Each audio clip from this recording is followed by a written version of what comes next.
Christ. Right, don't panic, my friend. Don't panic. We are I'm back. not panicking at all. It's Go on. just Right, so this week we are treated to a Chester Decker catch-up. Go on, take it away, Todd. Scrawled on the wall above a hole in the male toilets in the High Tide Inn. Comments on my friends by CD. There once was a man named Grilder who had a particular mulesner. His family got killed, he was proved unskilled, and now he's sexually unfulfilled. There was once a maiden named Elspeth, it's Elspeth, who would be much more fun if she took meth. The P is silent, her robot was violent, she built his penis to be giant. There once was a bastard named Xerxil, who looks like he's come from a landfill. He's crunchy spice flex, he's got a god king complex, Grilder probably still wants to have sex. There was a large bloke called Macbar, who was rarely seen anywhere but a bar. He spent all his gold, his wife grew cold, and now she's dead. Trails off. Is that the catch-up? That's the whole catch-up. I didn't even mention what we did last week. They never do. I normally put up with mean diss tracks as long as you actually know what happened last week, but that was just straight up abuse. That's the man who never knows what happened last week. It gives you all an inspiration point. So yeah, I know exactly what That's what I'm talking about. Yeah, all of you take a point of inspiration. Why not? Can we have overflow inspiration? No, you can't. Can I immediately use it on the next roll? You could use it on second wind to get some health back. Yes. D10 plus your level. You know, you guys should check out the inspiration list. It's actually got some quite good stuff on there. I just never have any inspiration, so I do tend to use it. No, we've had a lot of... save 3 and then use the resurrection one. I feel like I have not used inspiration since the fight with the monkeys. Oh yeah, they did. It come out very useful for you there. Well, it's because I didn't read the Zephyr Strike spell, because who the fuck plays ranges? I think I could have won if I had known what Zephyr Strike actually does back then. Potent cantrips is amazing for Grilder, just use your point until your next short rest, all of your DCs are increased by 1.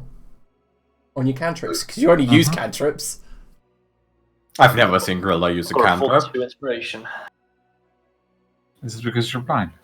No, because you only explode into swords. I don't think that's a spell. It's a cantrip. Well, technically a spell.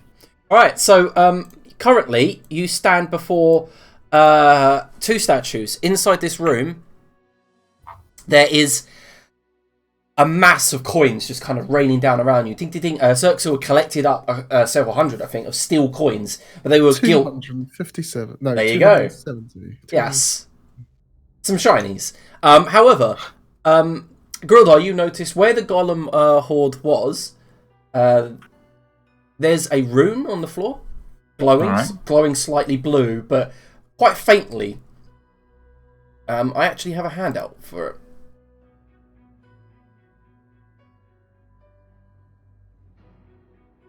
That. Mm-hmm. Okay. Does that mean anything? Yes. Very closely related to Dwarven runes. It's the rune for wealth. Oh. The Asgardian rune of Fehu. That seems a bit duplicitous to put a rune that says wealth under a pile of fake gold.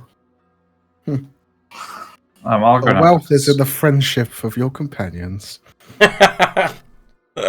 Yes, sweet Saxil. Anything you say, sweet Saxil. Friendship doesn't buy anything. With the current companions, I feel that's kind of a poor result. Well, anyway, I'll go now with the rune. I wrote some lovely things about you on a bathroom wall. Lovely things you say, huh?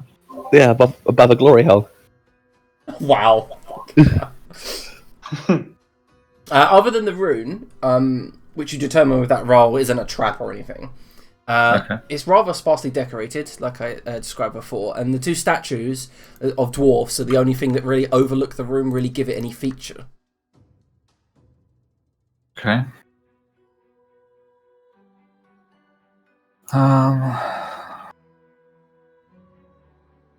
Chester, do you have any idea, or Elseth? Did you look at what the presence of this room might signify?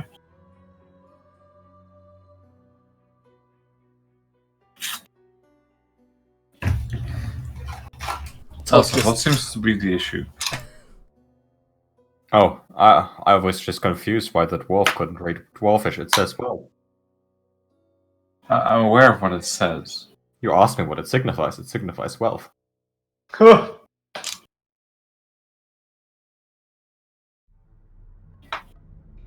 you like to elaborate in your answer? Is that your final answer? Unless you change the question. Chris, that's No. my final answer. In that You want case, that something is my final answer. I think Elseth would be much more fun if she took opium. Or got laid? Please elaborate, Mr. Absolutely, Trigger. Belinda. How Absolutely. did you? Jester gives him like a really knowing smile that's like ridiculous, and then flounces off to another corner of the room. Now, if you were to ask me what the rune means in the context of this room, then I would suggest we dismantle the statues. I mean, you can make Arcana checks if you want. To I do want to make an Arcana check. Have you ever studied up on the subject of context, Elsa? I've studied up on various subjects. That does not answer my question. I have read 3.5 books on context. One of the books did not include only chapters on context. It also included a chapter on chicken raising. Perhaps you should read them again or find more books about this subject. Because you don't seem to have fully grasped it yet. I will take that to heart, Master Ironblood. Alright, continuing. With the arcane roll, natural 20, 29, this is a key rune. There's something that some of the ancients used to use to like lock doors or chests or like ancient artifacts. Whenever there's a key rune nearby, there will be something to unlock within the vicinity. Oh, now looking at the rune, Master Ironblood. It is a key rune. It does what the DM says it does. Yeah, so it's part of a lock. Maybe it opens the old portal around the corner. And what exactly is the unlocking mechanism, do you know? Well, you have to find an item and put it on the key rune. Oh well, okay. Which So item? let me interrupt slightly. With that knowledge of the natural 20, you know that simply activating the rune, which it looks active, would unlock that part of the lock. Also, it is already active. Yeah, now that you've obviously killed the thing that was guarding it, or Okay. Oh. So the puzzle we thought was a puzzle was not a puzzle. Yes. Is there any change in that portal, Liam?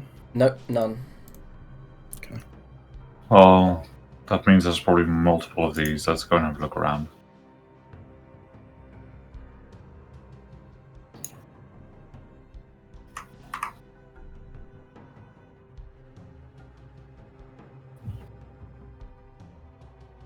Oh, shit, I Maybe thought, we to had the nearly, south here that we haven't explored. I thought we had nearly cleared out the whole floor, but apparently not. Now go and have a look to see if this door looks anywhere near safe. What's a roll? 26. Yeah, the door's safe. It's the typical door of this level, stone with an arch at the top. You push it open, you reveal a room. I will read its description. The algae strangled floor is stricken with broken urns. Frankly, it looks like... Frankly, I don't know why I wrote this in the notes, okay. Frankly, it looks like Link has been here looking for a spare rupee. That's what I wrote in my notes.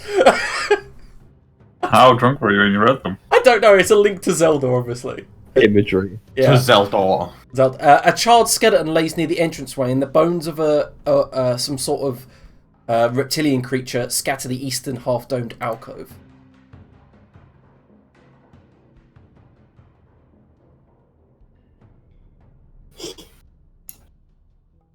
Well, something happened in here. Bolts got smashed.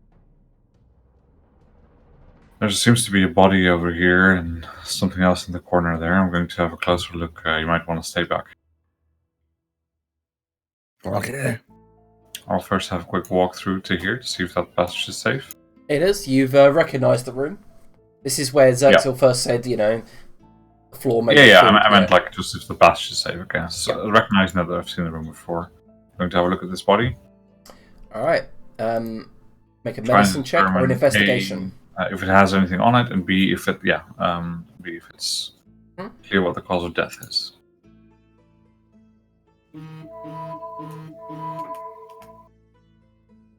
Alright, so you find the first roll. I'm assuming the second investigation roll is to find if it's got anything on it. The body has nothing. It looks like whatever belongings were singed or burnt away. Okay. Right. Is there anything else around it singed or burnt away? No. Is the algae around it gone? Or no, it looks like the algae's kind of fell. grown over it and over him. Right. Okay. So it's been here for a while. Okay, that'll do. I'm gonna have a look at whatever this weird thing here is. That's a nature check from. Check that out.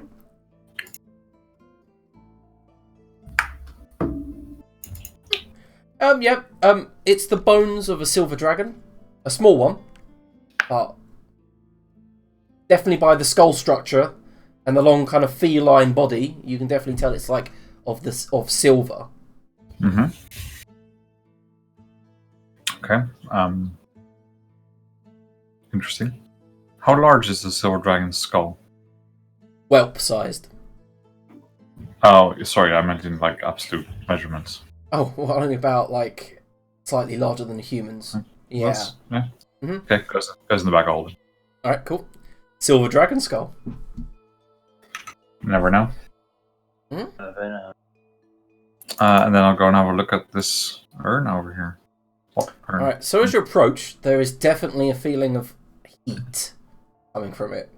Okay. Well, I won't necessarily approach it until there. But Okay. yeah. So I approach and I just feel heat. Yeah.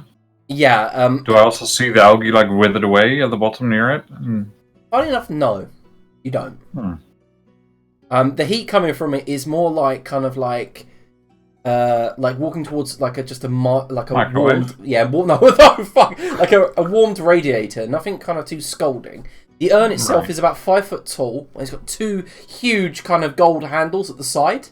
Mm-hmm. There is a cork in the top, a very large cork pushed into it. And there are images all around of arcane runes kind of dancing in and out of existence all around the rune.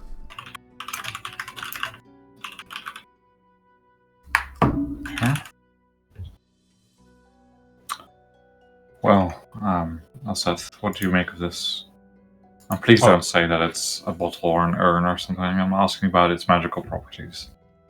Oh. Thank you for clarifying. That would have been my answer. I'm getting the idea of how your brain works somewhat. Well, also has a look. Nope. Can't win twice. Alright, yeah, the urn is definitely magical in nature, but you can't determine its properties. And as you, Elzaph, as you are leaning down to inspect, all of you hear kind of a whooshing sound in the centre of the room. And you all turn to see, and shocked by the image of Gwandia, kind of in illusionary form. Greetings, darlings. Piss off, ghost! Be gone! It's not goose. What's wrong with you, Chester? Can't you see who it is? Ah, right you are. Let us Bit on edge, continue. are you? Yeah, he looks worried. Oh, Chester? No, Master Uthman has misplaced a belonging and is currently raging in the camp. I'm afraid Which belonging? he isn't exactly saying, but he says that either I or Lantix has stolen it. We have not. An argument has ensued, and I'm afraid that our resident merchant has left the camp, swearing vengeance. So, I just thought I'd let you know that Master Uthman no longer is in residence at the tomb. Where's he headed off to in such a huff? I have no idea. He headed eastward. And is he sure he hasn't simply lost it? I have no idea, but he did indeed Blame us. He says it must either be us or your unruly barbarian friends. I'll look around to see what people's responses are when this conversation is happening. I say people, of course I know who did it, but you know. Yeah. You can all roll. You can like Poker faced. Yeah. I'm sorry to say that I will not be a witness in a court of law should he accuse you. Are we all rolling here, do you say? It depends if you're No, interested. no. Nah. Jester's like, just having a look around, being chill. Chester looks guilty, even though it wasn't him that did it. Yeah. Yeah, I know that's just not the stealing kind. He'd be far too proud to boast about stealing it if he did it, so... Right, you are. Alright. Well, I'm not sure what happened there. Perhaps if we had some idea of what went missing, we could look for it. Alas, friend, he did not let me know. I just thought I'd warn you that if you are planning on bringing artifacts up here, then me and Lantix will be your sole purveyor. What about all the guards up there? Guards? What are they called? The Seer Guard? Oh, they're still there, of course. Mimu and her sister are building sandcastles. Very You good. shouldn't build castles out of sand. What shoddy material. Well, good luck. And he fades away.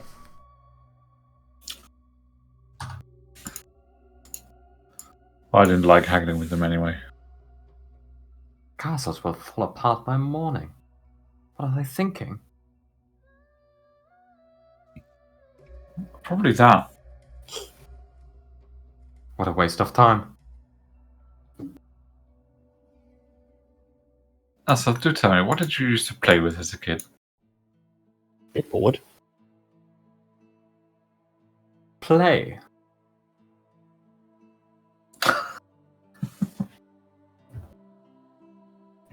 Play. And Elsa like takes a doll out of her pocket, missing an arm and a leg,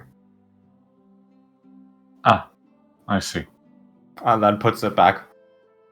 Is the answer sufficient, Master Ironblood? Well, not That that this depends character entirely is on- terrifying. The purpose of the question, but never mind. I do not carry around additional childhood playthings, I'm afraid. This is the only one I have. I'll go and have a look inside the urn. Are you going to pop the cork off? Yeah. And everyone roll initiative. Yeah. Oh, I was going to suggest no. not to do that at Master Ironblood. Well, if you were going to, then perhaps next time you could, Oh. rather than stating so after the fact. You made me think about childhood memories. I was otherwise occupied. Really? Do you not remember asking me? No, I was surprised that you're mentioning that it occupied your mind. Macro? Can't hear you speaking, if you are speaking.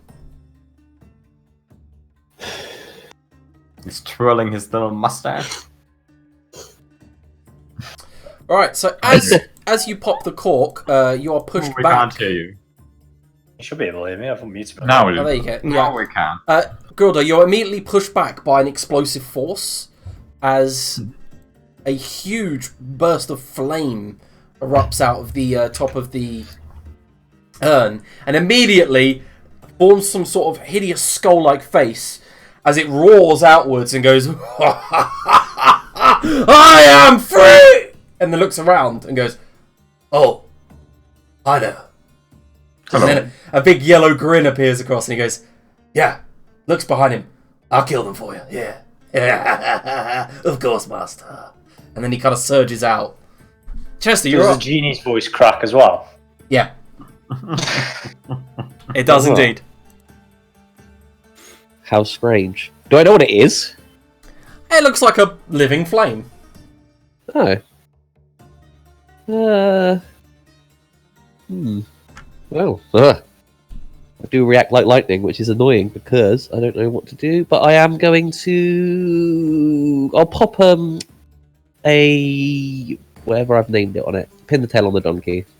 A dex Put it right in the save. corner. It fails. Amazing. And then I will explain-a-brag. It feels Will that pin the tail fails, or it fails its save. It fails its save. Okay. You strike me as a gardener. Good grill there. Take out a can. Water it some. End my turn. Zerxil. I'm gonna move back a bit. Ruin it. Alright. It gets a natural 1, so Ruin succeeds. Advantage and it's ruined. Yeah, this is, yeah. And Zornicki still probably manages to miss it with a 12. Yeah, and as he goes to attack, Wow. he takes a total of 2 fire damage Wow. from the living flame. Alright, it is Bran's turn.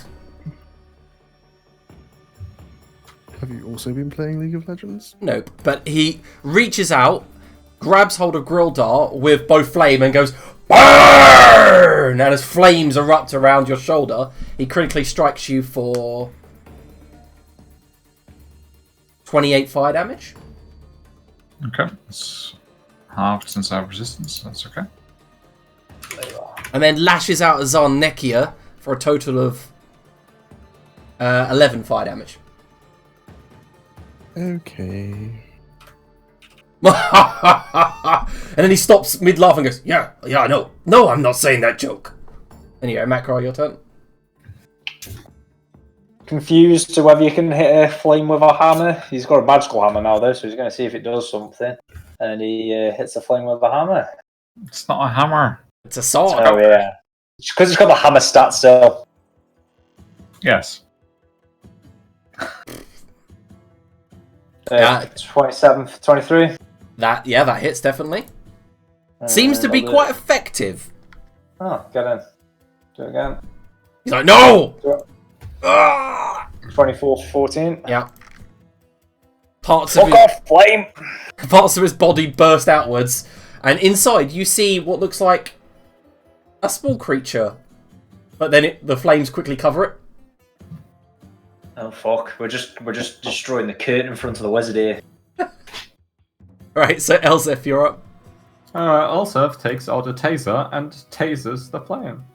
It's so weird that would work, but it does. It's not. Yeah, it's it not- does really well. Oh my god, yeah, it's weird that. That's okay. And firearm twice. And so 34. Them rolls, though. Yes. Those are some good rolls, yeah.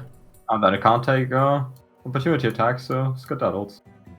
All right, Gildar. Yeah. First turn is for 18. Yep, it's a good hit. You see it's dying down. It's like, no! 1,000 years just to be blown out like a weak candle. I mean, you chose to attack us. But he tells me to. Chester, it's your turn. Who does? Ah. Are you a raging flame or a little bitch? I don't know, I was trying to think of a compliment. Oh, what are these rolls? Yep, it works. Gives it disadvantage on its next attack as well. Ah. And I'll leave it there. I don't need to overkill it here, do I? I'll just dip back in here a little bit. You guys have got this. Good luck. Alright, Zerxil. Cackle to keep the ruin up. And then give him the insidious touch. Oh wait, sorry, I forgot. Grildar, you should have taken that amount of fire damage.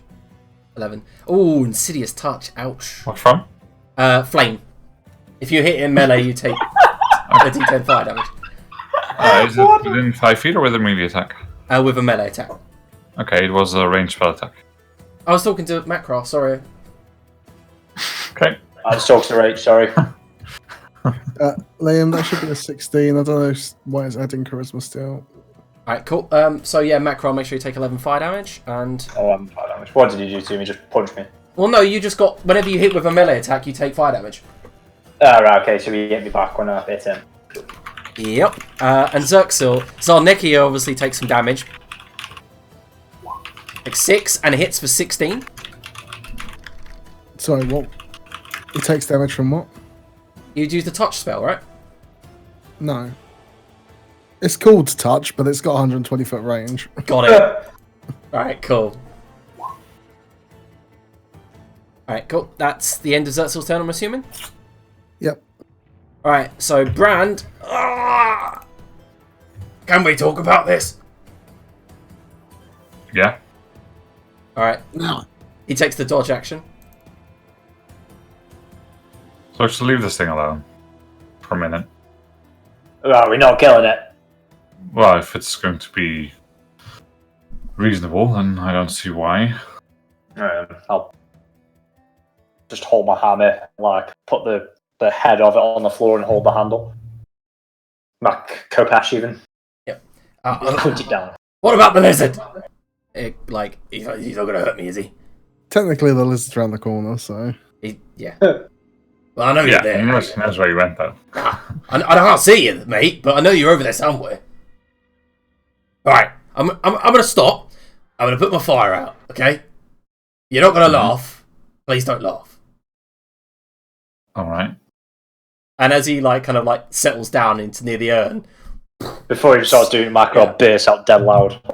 he burns into like a little coal which floats there in the middle, and he's got like outline of what looks like a kind of ethereal, skinny, naked kind of like goblinoid creature, but the fire seems to be his heart. Mm-hmm. Yeah. No, I'm not. Stop it! Ah! And he puts his hands to where his ears would have been. Oh, that's a bit stupid. I ain't got ears. What's bothering you? This voice. So I've spent nearly a millennium in darkness. In the recent year, it's just been na in the back of my head. Alright. Do you think there's something we can do to help you with that? No. How are you gonna do anything about it? Well, we could try and understand how it happened and maybe do something about it. Any you know, perchance, any plane shifting spells or banishments? Elsef? I suggest a lobotomy. No, that's way too far. It has been known to fix voices and heads. I'm the embodiment of living flame! I wouldn't be doing that if I were you! We're not going to be doing that, don't worry. I would never do it without the patient agreeing to it. What's it worth? I don't know. Helping out a friendly fire, you know? All I was doing was chilling out down here. I'd been summoned to defend this area. And that dragon and that wizard decided to put me in a pot. Right. Well, they're not going to be putting anyone in pots anymore, as you can tell. Oh no, I killed him. What's like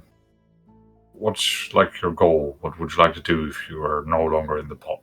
Yeah, I'd like to go home, I reckon, because how long's it been? I reckon my wife's pretty pissed off. It's been a long time since I've been home. I bet my kids have got grandkids. And home is you're not playing a fire? Yeah. How soon do you need to be there? I mean, I'm 1,000 years late. Another year won't make a difference, but you know. It would take roughly 25 years to construct a portal. What? Well, we can find a different way, probably, Elseth. I think that's the most effective way. Perhaps Atlantics can help. Who's Atlantics? What's Atlantics? He's a friend of ours, lives just above this place. He might know a way to get you home. Oh. Alright then. I'm sorry about the burn, mate. You seem alright. You know, you just suddenly light flooded in. I got this geezer in the back of my head telling me to kill people. It's a bit nerve-wracking, if I'm honest.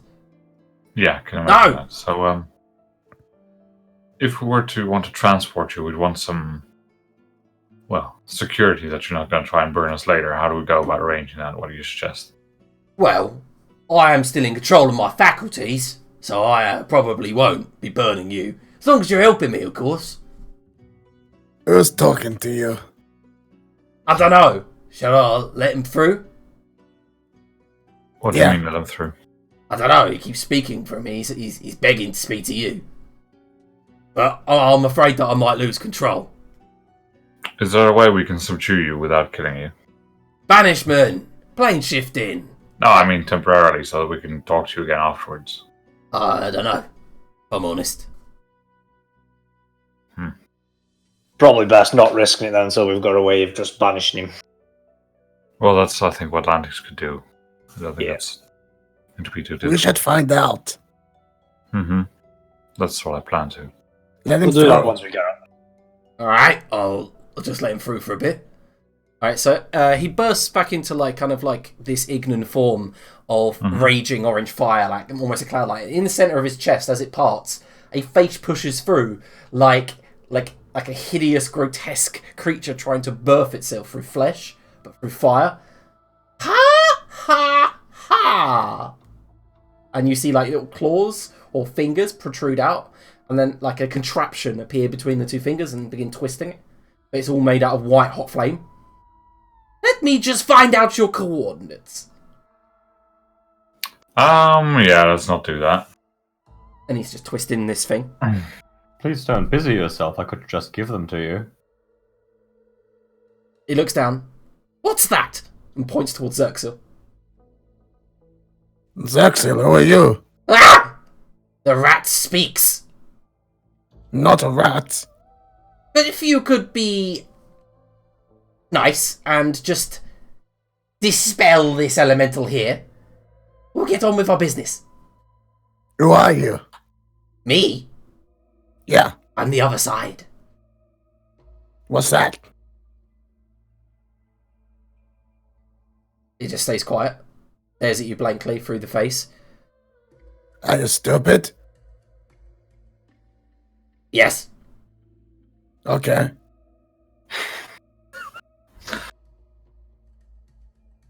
Can we speak to the other you again? Bran comes back and goes, you see?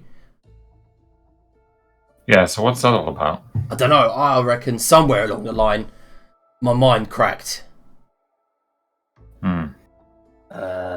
Right, well, I suggest then that you don't let... What's his name? I don't know. Can you ask him? Alright. What's your name? He doesn't give one.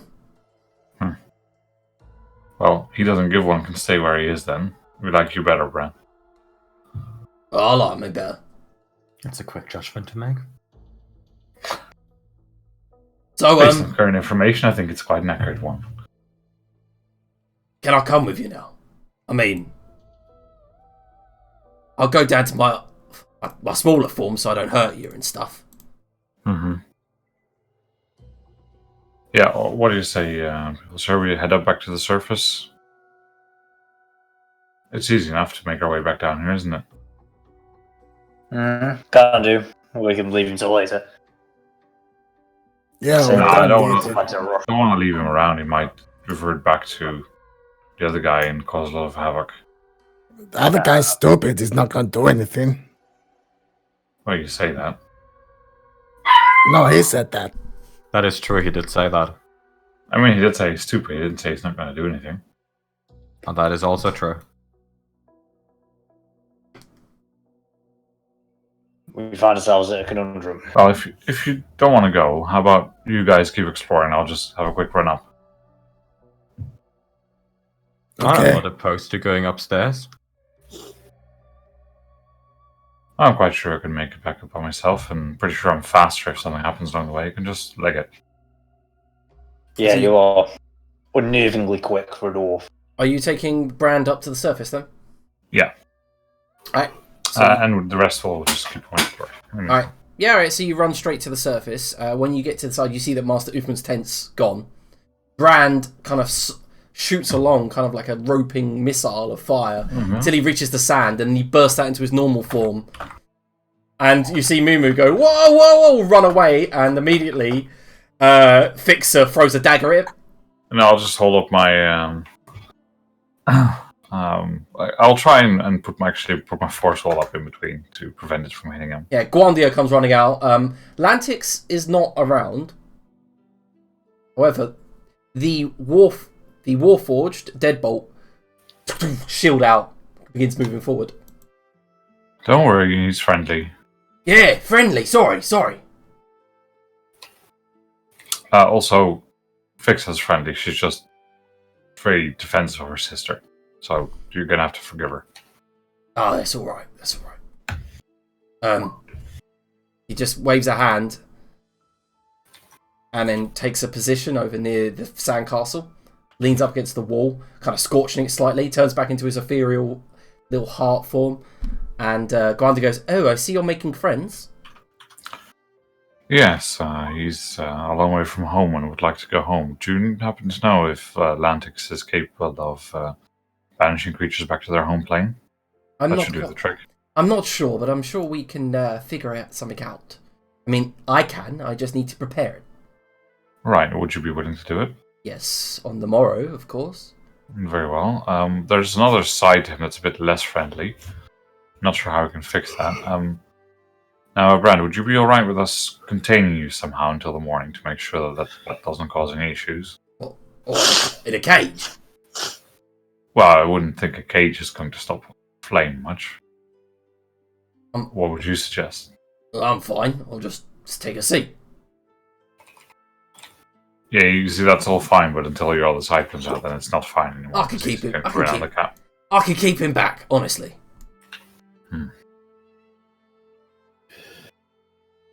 Quania, what do you think? That's fine by me. If it happens, I can always destroy him. Brand's like, whoa. Like, yes. I mean, that works. Just don't misbehave, and you'll be home tomorrow. Of course, thank you. Thank everyone else for me, yeah? Will do. Quania, thank you also for this. Are you going to be alright? Yes, of course. Alright, you have a way of contacting us by projection, right? If something goes wrong? Yes, it's a modified sending spell. Very well. I'm afraid I can't send much back, but I can send you a message. It's very short, in case you want to let me know something. Of course. Oh, I back down now. Good Not luck. short back down. Yeah, good luck whilst I am blood. Alright, so you guys aren't sitting around for merely 2-3 minutes before Grilldog comes running back.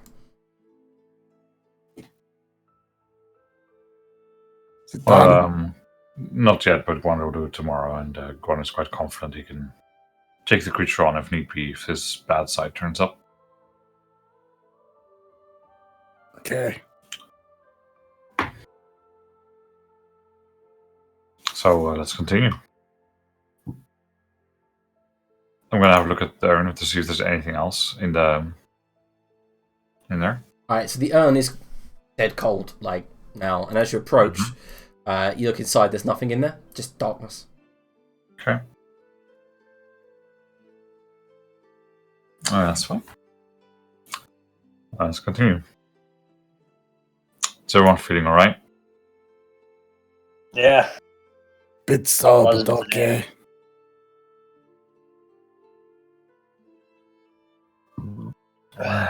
Well, if you need a couple of minutes to sit down, let me know. Otherwise, let's go on. I do. Let us away. Oh my god. Honestly, just what's... You know what? Never mind. Right you are. Good grill, dear. Right you are. Okay, guys, move where you want to move. So are we carrying on exploring while they go upstairs? Is that the deal? No. I'm already back. Yeah, he's he was only gone for like 2-3 minutes. Oh, right. Oh, wow. He can run ridiculously fast because of his fucking spells and his dwarvish legs. No, it's annoying. I'm annoying. I switched off for the last little bit when I tried to get a shopping delivery. No problem. Oh, that's right. It was lagging. That's what I was doing. Okay, so as you approach this door, it's actually already open, and inside you see an empty hallway. Large flags decorate the floor. Flags or flagstones? Yeah, flagstones. Yeah. Okay. Yeah, I figured that flags might be a code word for that. I'll step inside. The floor seems solid, untouched. A small layer of dust across it. Okay. Have a look down this hallway. You see exactly that, an empty hallway. Alright. I'll have a look around and be a little bit careful to see if I notice any patterns, otherwise just walk through. You recognize a room that you've been to before, guys. Yep. Yep. A destroyed piece of artwork lays rotting on the floor in the center. Yeah, I'm just going to step around the corner for the dynamic lighting exploration. Yeah, right, nothing that way. So that just goes back to where we came from. Well, this part's done. Let's go back to the passage that's just so eloquently described as giantesses. Well, you know what. Ah, I know it well. So I'll make my way back there. Which one? The room with all these steel long coins. shot. The coins. Yeah. What about the standy one? Well, there's more left to have a look at here. I figured just have a look. Oh, you mean down the end? That's where the Yeah. portal is. Oh, it's just the I portal went that down way. there before. It's old and dead. Don't know. Could look at it Ah. again, but All right. I'll just have a look at it again, but expect the same results. Yeah, an empty archway atop a set of green marble stairs. Fine runes festoon the marble steps. The archway itself and the walls around the room. Okay. Well, there's nothing else. Yeah, nothing's changed. Nope, nothing seems to be changed in that room. can I have a little lick of it? Yeah, go on, make an arcana Roll check. initiative. Oh, alright, that's good. On closer inspection, on closer taste, you notice by feeling the rune's indents with your tongue, you easily read that it details how to open the portal. And how would that be? It requires a potent spell cast into the apparatus on either side. However, blast On mask, either side or both sides? both sides. So yeah, there's two sort of apparatus that go up towards the ceiling, and then a metal archway between it. However, there are blast marks around the base of the portal. I think we can open it. Need some spell power into these contraption things. All right. Well, Did I get a sense Go of ahead. how much power, Liam? On a rating of 1 to 9, with an Arcana roll 24, I would say 3. Okay. Shall we open it? Let us give it a go. Macro cast a level 3 fireball at it. Chester will join in with a level 3 something useless. A level 3 pleasure palace. Alright, so you begin weaving the evocation spell. Chester, and spend a spell slot. Yep. And the right sides, the runes begin to dance and light up all the way to the top. Seems like they glow blue. So mine, that's worked. Whatever I did has made something light Yeah, up. made the right apparatus glow up with blue runes. Yeah. You're all welcome. Assuming Makrar isn't casting a fireball. Not today. Unfortunately. I will do it.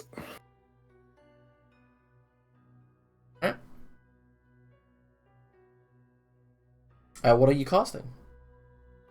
Fireball. So another evocation spell. Yeah. Alright, cool. So the left apparatus, as you cast into it, it absorbs the spell itself and lights up blue, just like Chester's. One moment. Can you do me a favour and roll a D8, Zerxel? D8 incoming. Let me just open my Word doc. Alright. So, lights up with a blue rippling water-like effect. Beyond, you see a 20-foot by 20-foot empty room. Shall we? I guess so. Yeah. Go in. Alright, so it's kind of like walking through a wall of water. However, on the other side, it's completely dry. And as you look up, you see a great void of stars blanketing the non-existent ceiling. It's just literally 4 walls and a very blank marble floor. And there's nothing seemingly here. It seems to be a pocket dimension with nothing in it. Maybe we should try a different spell. Sure. I'll step back out again. Sorry? I said sure, and then I'll step back out again. Alright, step back out. But as you step back out, the portal just stays active. What kind of spells you know, Chester? I know, all kinds of spells, sweet and good Zaxil. What do you need? You said there were blast marks on the portal, right? Around it, yeah. Can also just check out what spell that could be from. Yeah, you can make an investigation check. What about transmutation? Oh, nope, no idea. Rolling that fucking trash. Yeah. Just Yeah, that. Yes, Stumped by this portal. sweet Zaxil. What do you need? Good sweet Zaxil. Transmutation. Of a level 3 kind. Yeah. Perhaps. Yes, indeed. I could get it to fly of some kind. Okay, let's try this then. Okay, I'll play my. I'll get out my mandolin. Okay. A moment. I believe I can. Okay. And as you cast it into it, the right one just kind of ripples slightly and forces the spell slot away, the arcane energies, and the apparatus continues to glow blue. So no, then the sweet Zaxil. Is there a way you can work out which type of spell to use rather than just like crab shooting? Elseth, could you identify the portal, please? Identify, sure. Just give me 10 minutes. It could be it stays open for a certain amount of time, and then we can cast another one. I Well, don't when know. we let Elseth identify it in the meantime, we can start having a bit of a rest and we'll continue after. A Yeah, good that's fine. idea. Good idea. Alright, so some of you begin to rest. Elzef, at the end of your ritual identification, you find that it indeed casts a portal to what's the name of the spell? Fuck me, it's not in my notes. It really should be.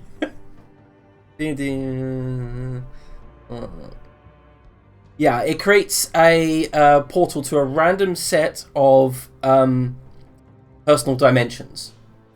Depending on the types of spells cast in either of the poles, it will use that as basically a signal, like a code, to open up a certain portal to a certain personal dimension. It appears to be the case that we would need to know the exact 2 spells cast Yeah, to get to a specific. it's opening up demi-planes. Any ideas how we find them out? And you Well, know we demi-planes last for 1 hour. The door stays open for 1 hour when you cast demi-plane.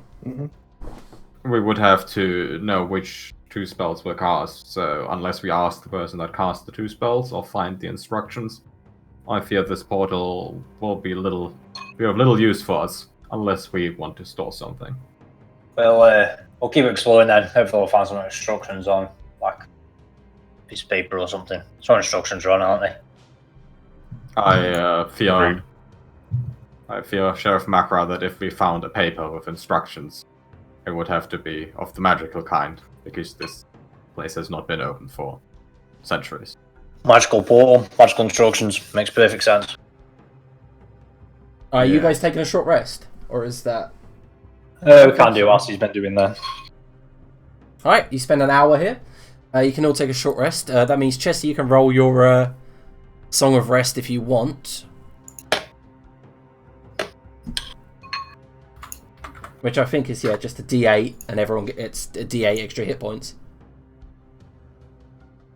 Is that a temp or just extra healing? It's just extra healing on top of whatever you do, but I don't know if Todd's still there. No, Todd went for a weasel. I'm assuming he will cast it, so there you go. Everyone gets an extra 5 hit points on their rest. Oh, I'm one away from max. Isn't that frustrating? And at the end of your short rest, there's a whooshing and a bang as the portal closes. Okay.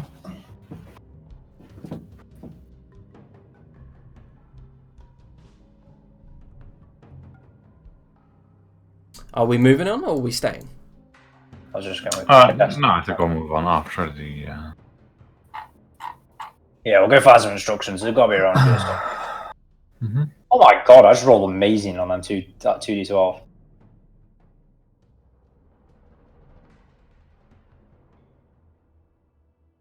Alright. Just as a GM hint, I think you've only got like maybe 3 rooms to explore. Mm-hmm. It's up to you whether you want to spend the time doing that or go down a level. We're full exploring this place. You want to get that Yeah. 100% completion rate? I do, yeah. Yeah, we need the achievement. What is the it's achievement? Well, it's always, I know how it is. You always miss the rooms with that one bit that has like 25 million gold in it. I mean, in this case, we did find the riches. Not Path of Exile, where we'll just quickly try and get through it as fast as possible. DOS 2, this says. Explore every fucking nook and cranny. So I found the rubies and shit. Right, where is it we haven't explored yet? I think we have some rooms left in here, and I'll guide them back towards the room with the pillars where the mirror walls are. Yeah. Okay. Sort my mental man. And you notice that Yarleth, the ghost, is here now, walking around with his hammer, picking up ethereal materials and carrying them to the copper forge. The copper colored forge, anyway. What does he seem to be doing with them? What does he seem to be making? He's making small tools and stuff like that. Just generally seems to be crafting himself a new blacksmith set. Just seem to blank you the moment you enter, though. Mm-hmm. Bitch. I'm going to move Chester over so that he's not...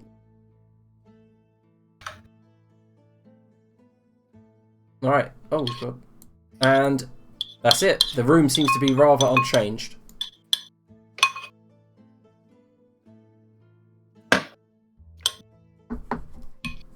Mm-hmm. Well, let's go and have a look, and I'll go and have a look at the store.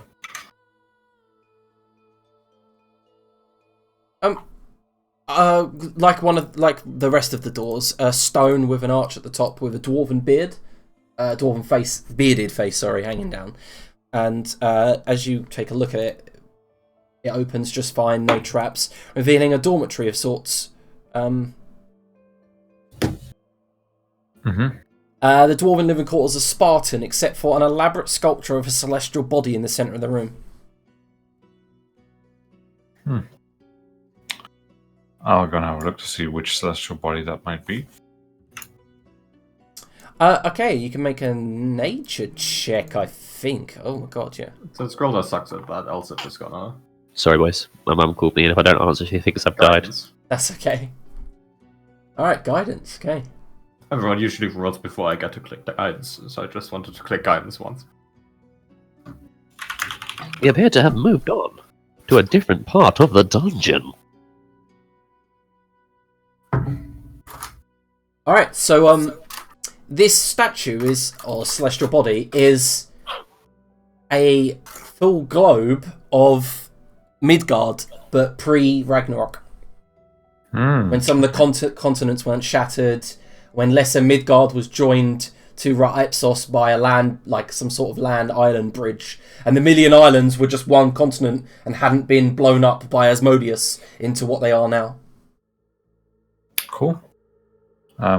Historical value? Couple of 1,000 gold pieces for sure. It is dug into the ground, as in like it's part of the sculpture. It's a sculpture.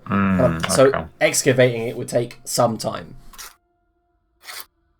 Well, I would suggest when we get back that I will let someone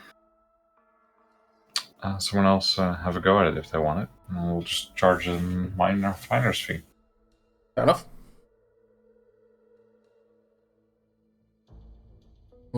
I do actually have this as a handout. Oh, cool. Like, not an actual handout now. As I have the map, but I've forgotten to actually export it and do all of that business. But I will do it at some point, so you have it. Very nice. Yep, and then I'll move on into this room. Oh yeah, the door's open into that room. Is that a blood pool? No, it's not a blood pool. A red stone table sits in the No, a stone table sits in the northern alcove of the room. Dirty stone mugs and plates are in the small wash basin there. A set of green copper taps protrude from the left and right of the table. The tatters of a grey towel, once probably white, lay draped over it. A large red marble slab about 4 foot high takes up most of the room, and 4 dwarven faces are carved into the eastern wall, their eyes hollow. Okay. Elsa, might I call upon your expertise again to figure out what exactly is going on with this room? There's fucking puzzle there's that is dwarven faces and their eyes are hollow. Alright, so there are 4 dwarven faces are carved into the eastern wall, their eyes hollow. I'll copy and paste the description so you can read it at your leisure.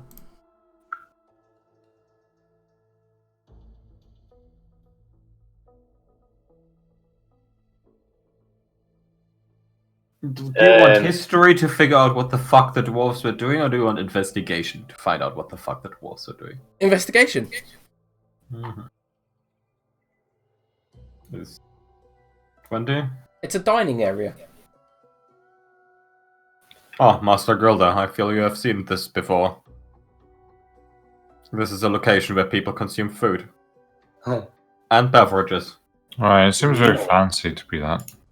Is there crunchy spice? What about the faces? Why are their eyes hollow? Meanwhile, Zersil can make an investigation check for crunchy spice, but yeah. I will look in the hollow eyes because I feel like that would be where the crunchy spice would come out of. Just fingering inside. Yeah. Alright, so you climb up to the first face and begin to look in the eyes, and you notice that they're pipes. That's it. That's all you notice. You don't find any crunchy spice, I'm afraid. I think the crunchy spice delivery system is broken. The pipes are here, but no crunchy spice is coming out. Pipes. Something you're gonna come out of them pipes, you reckon? The crunchy spice should be coming out. Are they big enough for crunchy spice? I imagine they're only about that big, aren't they? How big do you think a crunchy spice is? Well, I guess there's desert crunchy spice. That was a new one. They're fucking huge. That's what I mean. The crunchy spice I've seen you before. Fucking massive. Well, as this little alcove exists, do Sorry? I mean, there's a door there. Yeah. Okay. Oh yeah, so it says I couldn't see it. Open the Right, door. so dining area, bedroom area, smithy. Yeah, makes sense, I suppose. What do the pipes taste like, Liam? Faintly tangy. Okay. Fair. Yeah. Are we at 100% completion? Is there still rooms? I feel like the DM might have given us a room that's got just something really completely pointless on the side of it, and it's just going to successfully distract us for 20 minutes. I mean, as a DM, me, Arne, everyone who's DM, no, that is what happens. You could put a door, and and you guys will just spend an hour exploring the door, trying to get through a locked door. Yep. I'm completely fine with that. It's a fact that there's so much description there. Though. Why are the eyes pipes? There's got to be something interesting. Well, that's probably where they deliver the beer, is my assessment of the situation. I mean, that's pretty kind of horrific, though, to just be like crying beer out of your eyes as a Poor permanent beer, delivery man. system. You know, maybe they just weren't very happy dwarves.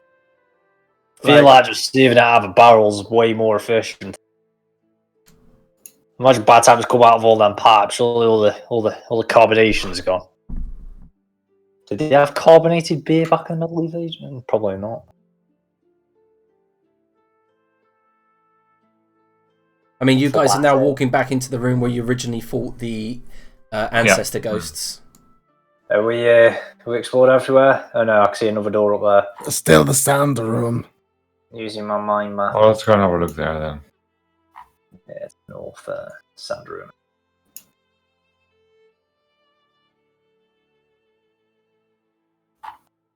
Oh, I was good about that.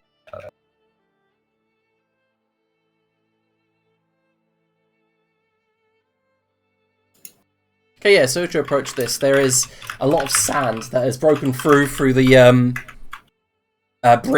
brickwork and the ceiling here, forming like a little valley of sand that leads to the northward and to the southwest, where you guys originally fought the sand ghost that was here. Sandy boy. Some might say they were ancestors.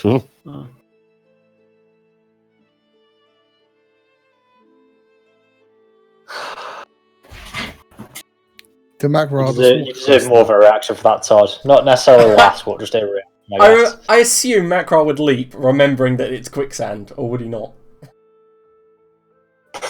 Probably, yeah, maybe.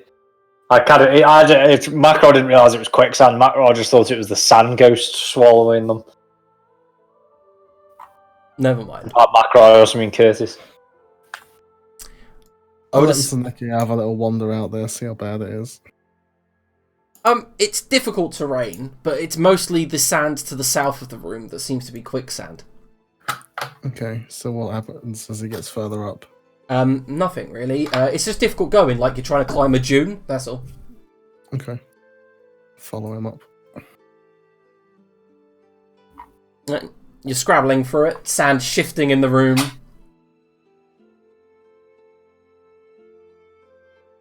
Until you come across two sets of doors. I'll send Nick here to open the left one. Aha, okay. So as you open the left one, there's kind of faint sounds coming through this door. Okay. And then you hear, shh, someone's coming! And bzzz, like the sounds of crunchy spice. I found the crunchy spice, guys. It's here. It's here. Really? I'll come over. Yeah. Alright, so as you rush in, Zertzil, you see an entire miniature town. What? Zertzil, and there is small houses, a small orchard, a small well, a small castle, a small gate, small palisade. My God. Hold on. You know the crunchy spice? Hey, who are you? And this green woman, roughly about 2 foot, about a foot tall, flies down and buzzes around you. I got a friend like you. Yeah? Yeah. Well, I'm the mayor here. Explain yourself. What to explain? Came for crunchy spice. Where is it? You want what? Crunchy spice. I'm Donnie. Who are you? Zerxil. Hi, Zerxil. This is our town. You are Okay. not here to burn it to the ground, are you? No. Oh, that's good. Well, maybe. We ran away. Look, and then she flies over to the little portal, the tiny portal in the and Elzef, as you peer down and look at the portal, it looks very familiar. Very close to what you had designed a long time ago, but not as complex. Huh.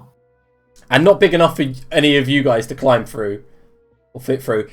And she goes, We left home. This is our new home. Do you have crunchy spice here? What's a crunchy spice? Delicious foods.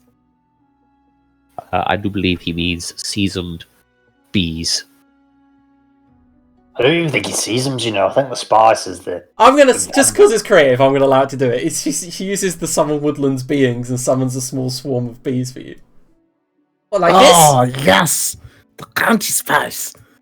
Oh! He just swats them out and eats them. Ah! Oh no! She quickly dispels whatever was left. I didn't know you were gonna eat them!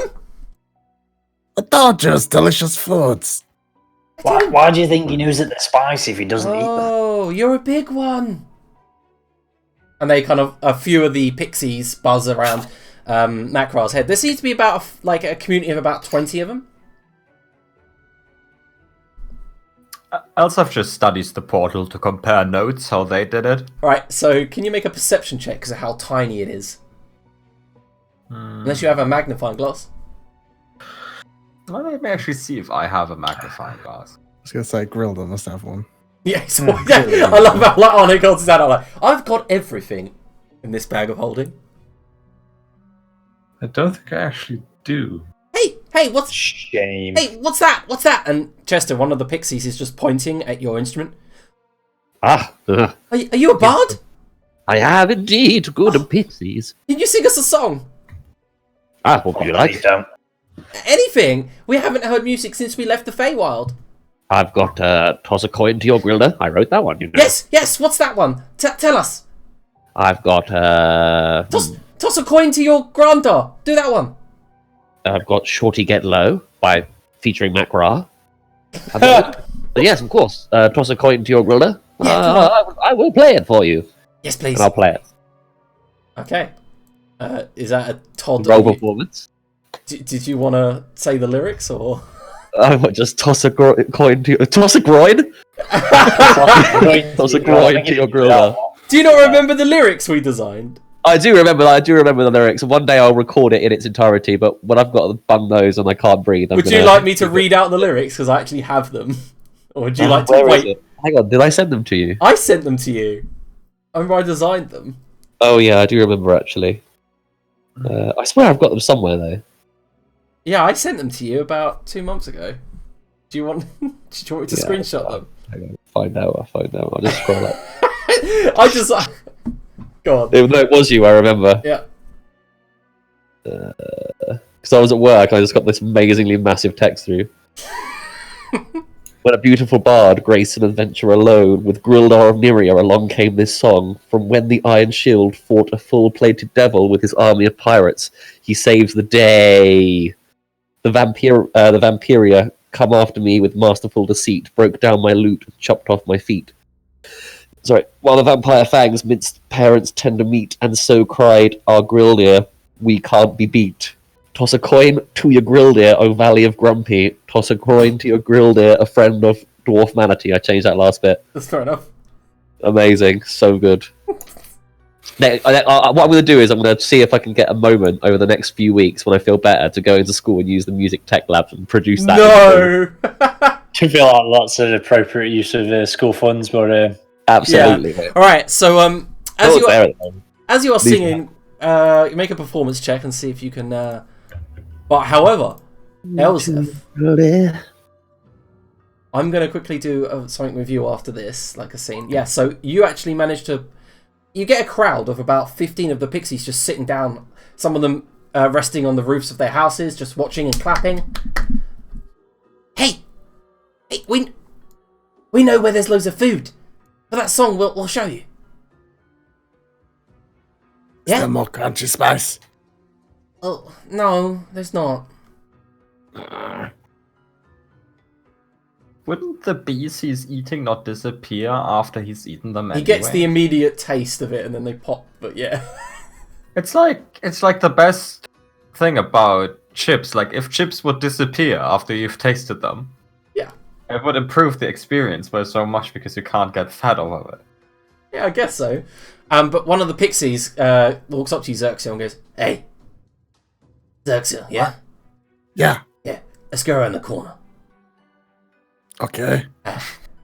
I'll summon you a crunchy spice if you give me some, coin." You want shinies? Yeah. Okay. Alright. What do you give him? Which pixie dealer? Which corner? Which corner? Like over here.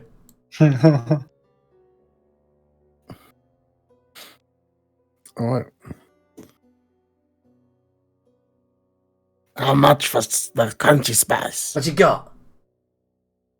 I got shinies. I'll take a few shinies and I'll summon you some crunchy spice. Okay. Alright, yeah. He begins casting the spell and summons you a swarm, leaves them on the wall and goes, Yeah, eat to your heart's content. He takes 5 of your shinies. Okay. 5 shinies, Jesus. Oh, how to do that? That'd be I need fucking to- I sweet need to chili set crunchy something spice. up. I'll give him normal ones for now, but I need a way to work out a percentage of how many end up being fake in the future. All right. They're all just in one bag at the moment, so Yeah, fair enough. I'll figure that out. Elzeth, as you lean down, begin peering very, very close to this portal, you begin to remember something. Remember something very vague about what happened. Your memory is very blurry and foggy when it comes to making the portal and waking up where you did. However, you get the image of the portal opening in your mind's eye. It flashes to some of the runes all along the archway that you had designed. The mechanics whirring to life, the Fey energy pouring through it, the feeling of your soul being shredded, like almost like you were a piece of paper or a vellum being torn in half. And then beyond the portal, you see a figure shadowed by darkness, Fey light surrounding him, large antlers spread from his head, and you hear Lord Halsworth, "Yes! Yes!" and fall to his knees, praying towards this shadowy figure, saying, "It's time! It's time!" And as you blink, there's ringing in your ears. You feel numb, dead inside.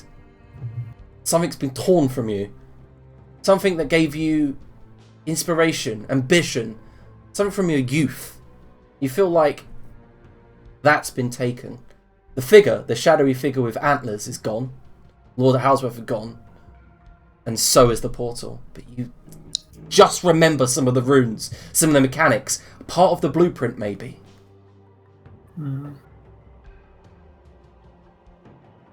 Well, this has been a worthwhile expedition. How big is the portal? Can it be carried out? It could be. Yeah, now I think about it. It's probably about a foot at the base and goes about maybe a foot and a half up. So you could just. But as you're going near it, one of the pixies say, "Hi. That's our way home. If we ever want to go back, we don't want to go back home anymore." So you can give me a way home.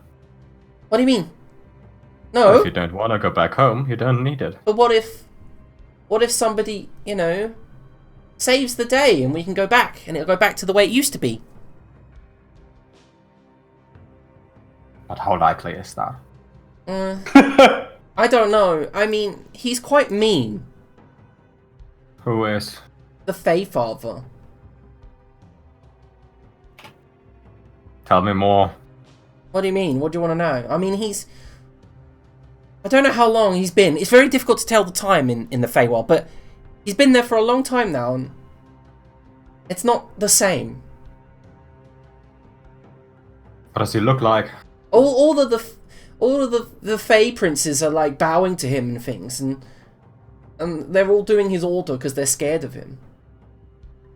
He's got like these stag horns and stuff. And he's quite mean-looking, tall and muscular. Adrian, we might know who this is from the previous campaign, mate. Well, I don't. So, No. Shut up, Curtis. We do. Spoilers. We don't want to go back. What do you people say? Militarizing? He's building an army in the Feywild, and we don't want to be part of that. Where does this army plan to go? Oh no. He's giving speeches and stuff. Well, what does he say in the speeches? Something about returning Midgard to nature. Doesn't that sound like a noble cause? No, Sounds like but a it's the way he goes about it. He's enslaving creatures and killing who gets in his way. I don't like it. It's not for us. So we come here about, I don't know, a year, 2 years ago, and we started this community. To be fair, we opened a random portal. It could have gone anywhere, but we're lucky it came to this place. You seem like you're doing well enough here, surviving here for a year. It does not seem like prime real estate. We dug up all the stone and we created. And you see that Yeah, what used to be a stone flooring is now just dirt and mud. And they've got little orchards in the north part of the room. How long do you think you can even survive here for? We've got apples, and there's also this this room to the southwest that's got lots of human food in it, and we just kind of climb through the keyhole. Okay. It's Have you locked. considered moving to the surface? The surface? From No. Feywild, aren't they? They don't really understand the idea of this as just the inside. No, Shane Rickwood. They won't burn the community down. There's Yeah, much. Yeah. Depends if they give us this portal or not. If you're practicing agriculture, you should probably do it in a place with sunlight. No, it's okay. We're managing. Well, if you're managing, I can take the portal, yes? No, please don't. I mean, we can't stop you, but we'd rather you didn't. Well, in that case, I won't. Oh, thank you. You're nice. Who are you? I'm Elsef of Sea's End. Hi, Elzef of Sea's End. I'm Donnie. I'm pleased to meet you, Donnie. You were all You're cool. pleased to meet her. You know, you're the Fucking first. difference about meeting us. You're the first people I've seen since you've been here. You did not have a portal to the Feywild. That's fair to the fair point. Okay, well, you're more than welcome to stay. Just don't step on anything, okay? Okay, well, can you not do like research on it now? Then how to replicate it up there, or do you need that one? Because you ain't climbing through that. It is not an easy thing to replicate a portal to the Feywild. It would require an enormous amount of studying this portal. I feel like it'd be easier than trying to get through that one. Well, I could simply shrink myself down and go through this one. Hey, Chester, play another song. What if we swap Chester for the portal? Magro had them bottom jeans, boots with the fur. His wife is dead and now he's looking at her. He'll just go on that way. Yeah, fair enough. Yeah, they're intrigued. They're just sitting there clapping, listening to your songs. And Xerxil, you've had nearly a swarm of crunchy spice now. Done. Oh, look at that performance. That's a banger. His face is just swollen up. It's the size of a watermelon. With the stings. Yeah, there's a chorus of claps. Well, I tell you what, because your friend Chester is amazing at songs, how about we try and build you another one, Elzef? Yes. Come back to us in a few days, and we'll have tried to make another one. You will have tried to make another one. Well, Can try. you just make another one? Well, we could build another one. We can go through the portal and bring the materials back. I thought going through the portal is a problem. It is. We've got to dodge the Fey Father's scouts and stuff, but as long as they don't find us, we'll be fine. You may Hang on also one simply moment. give me the blueprint to this one. What? Like A a blueprint. what's that? Alsef just gets out like a book of blueprints and puts it down on the floor. It means like instructions. Ooh, firewood! And they begin running towards you. Okay, this simply will not do. Please construct another portal. We can try. Yeah, they definitely do have instructions on it, mate. Perhaps you could help me with something as well, dear pixies. Okay. Yes, of course. Perhaps you've heard of me, of course, of course. And I have been providing you with entertainment fit for the gods. Now, there is a piece of important paper in this here dungeon that I am requiring, and I wondered if you had seen it in your travels around the space. Oh, okay. Well, Ditzy, and you see a rough, scarred pixie. His face looks like a pebble. I would say a slab of stone if it was an all humanoid, but rocky, a jaw that's slightly twisted. He's got a bow over his back with a quiver full of arrows, and as he flies up, you see he's got scars all down his chest, across his face. His wings look tattered, and he goes, "All right, I'm the scout. I've been around. You look like you've seen some things, good sir. I've seen some shit down here, yeah. And have you seen what I desire? You say a piece of paper? Yeah, a scroll, to be Scroll. precise. Well, come to think of it, the only scroll I've seen was in that fancy throne room downstairs. There's a statue with a scroll. Yeah, that'll be it. That'll be the scroll, I do believe. We did kind of say this, Chester. We'll just make sure we're crossing all the T's first, mate. We'll go down soon. Don't worry. Absolutely. Just making sure I'm dotting all my I's as you cross your T's. All right. Right then. So we're going to come back in a couple of days then, and you reckon you get this portal made then, yeah? We can try. Yep. So don't put yourselves in any undue danger going back home, I guess. Ditsy goes, I can show you to this throne room if you want. It's a bit dangerous for people your size, though, so... You can, I Yeah. guess. But Why is it dangerous?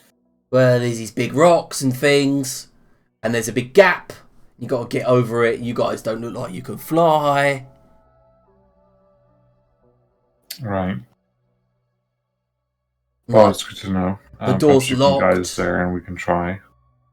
Yeah, sure. You want to come? Mm-hmm. Alright, so Ditsy flies south through the sand room. What about the rest of up here? Yeah. Through that door, there's a trap, and when you go in, it sends all these blades at you and stuff. So, Is there anything else beyond the door? I I don't know think because so. of flying blades, I imagine. Yeah, we haven't been round. Okay. Should we see if we can disable this flying blades? And this flying blades, it's probably protecting something cool. Possibly, yeah. You don't just stick traps in willy-nilly for no point. That's true. Let's go and have a look. Elsef, do you want to check the door, see if that's what's trapped? I will, unless Master Decker has a key for this door as well. Ha! Oh, well, Got him! since Elsef knows that the door is trapped, I'm just gonna roll Thief Tools. Alright. Which would be Dexterity plus Proficiency, right? Yes. Yeah. So it's this plus 4. 21. As you're going through with the thieves' tools, going through the pit and looking through the key lock, it's not trapped. Yeah, the door itself probably is not trapped. It's when you step through the door. Something behind it, I reckon. Well, Elsef opens the door. Alright.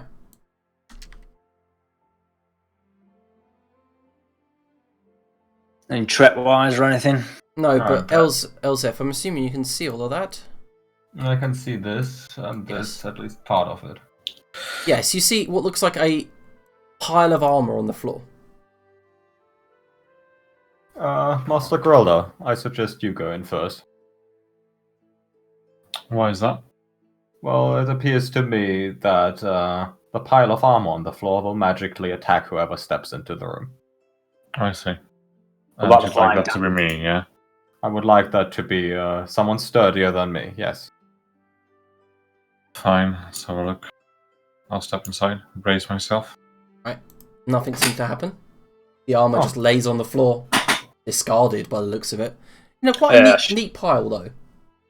Let's shout one of the pixies. Where are these flying daggers coming from? Thin air! Hey, Chester, can you move things with your mind or with like a phantom hand? He's muted. He is muted. Whoops. Story I don't think so, no. Well, alright then. I can certainly... Oh, hang on. Maybe I can. Never mind. Yes, I can definitely pick something up and move it around. Is it relatively effortless for you? What was that? Sorry, I couldn't hear that. Oh, I could no. Is it attempt relatively destroying the armor effortless from for afar, you? But that seems It's relatively effortless, yes. Well, come on, pick up the helmet then, if you want. Okay. And its weapon. I will. I'll pull out the mandolin then. Say something along the lines of, quicker than you can even masturbate. I'm gonna get that helmet too.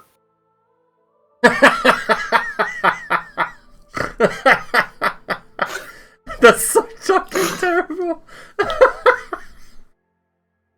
Alright, so as you cast Levitate on the helmet, the helmet floats, and as it does, 4 spectral swords appear and attack the location immediately, and then fade after about 5 seconds. Attack of the location of the helmet, or Yeah, well, the area around it. okay. Well, that's odd.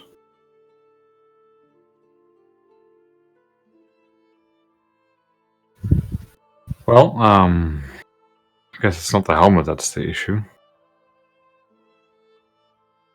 The helmet's still floating there. It can float there for up to 10 minutes. Oh yeah, but you can move it over, right? Like you can just. Yep. Yeah, I was gonna move that over to you anyway. That's sort of thought Chester thought that was what the plan was. Yeah, it was. Levitate only goes up and down. Oh, does it? Yeah, Oh. that's why it's levitate. Well, he'll try. Push it He'll be around. like, But you have to do it physically. "Come here, come closer. Anyone got a fishing rod?" Missing Adrian. Yeah, his internet's died. Mine's been struggling as well, actually. Oh no. Got a break if we want until he gets back. Yes. I guess it says you can change the target's altitude, blah, blah, blah. If you're the target, you can move up or down. Otherwise, you can use your action to move the target, which must remain within the spell's range. Okay. Oh, so it can move. Yeah, it's a you bit have to unclear push for it, me. though. You can't move it. You can only make it levitate, but you can knock it back and forth. Like you can push it, but it means one of us getting close to it, or Right. we Yeah, need I to. guess the wording sometimes is a bit fake, but yeah, I guess it does mean that you can move it up and down. Yeah. Oh, sorry, I didn't mean to roll medicine. I don't know what happened there. Are we breaking? Yes, let's take a quick 5-minute break. We'll be right back. Yeah.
We're back with Chester's floating helmet.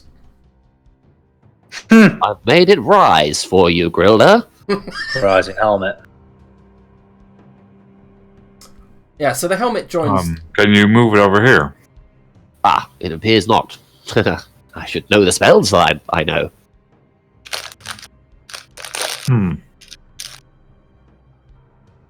Well,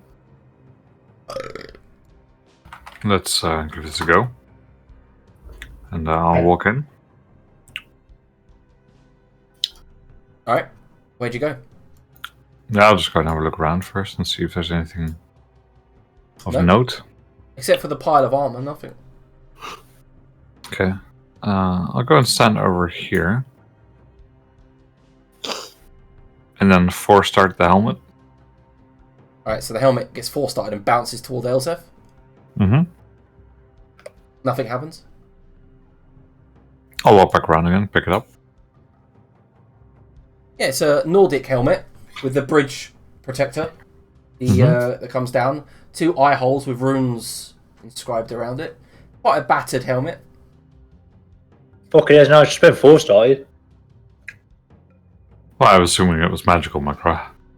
I need for the tongue. Yeah, there's remnants of dust inside. I'll empty it out. Okay. Well, with that being oddly uninteresting, I'm just going to leave it there and have a look around what's in this next room. Alright, so in this next room is a pile of junk. Rotten pieces of wood, all just piled up. Almost like a barricade, but an ancient barricade. Macra, I think this is your specialty. There's a sec. I'll preemptively go up to this army, like I'll be dodging preemptively. Yeah, it doesn't I'll seem be on my toes. doesn't seem to move. Do anything. What type of armor does the rest of it look like? What was that, sorry? What does the rest of the armor look like? Saying the other one look Nordic. A breastplate with a shirt of chainmail underneath that goes down to the knees, covered up with greaves with inscriptions all down them.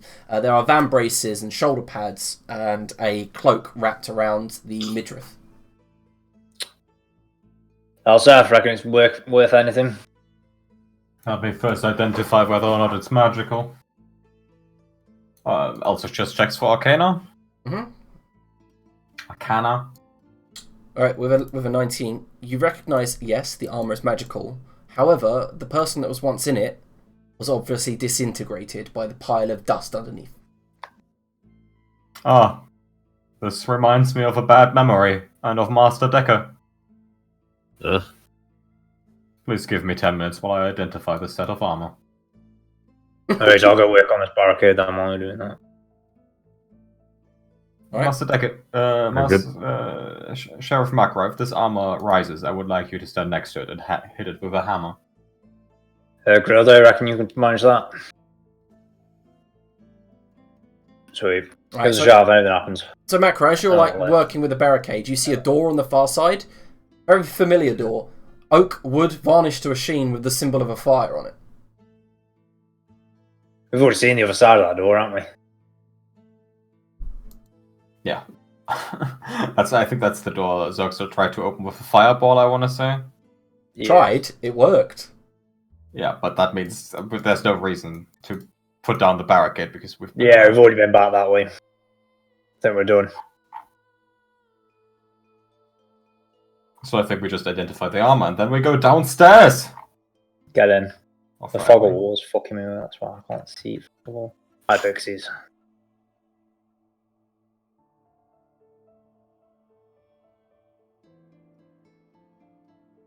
Right, so as you finished identifying the armor, it's a full plate +2. Holy shit. Master Grove, if you can manage, Master Armblood, if you can manage, I would recommend putting on this set of armor. However, when you finish casting Identify, the exact amount of time to reset the trap, Elzef, can you make a dexterity saving throw?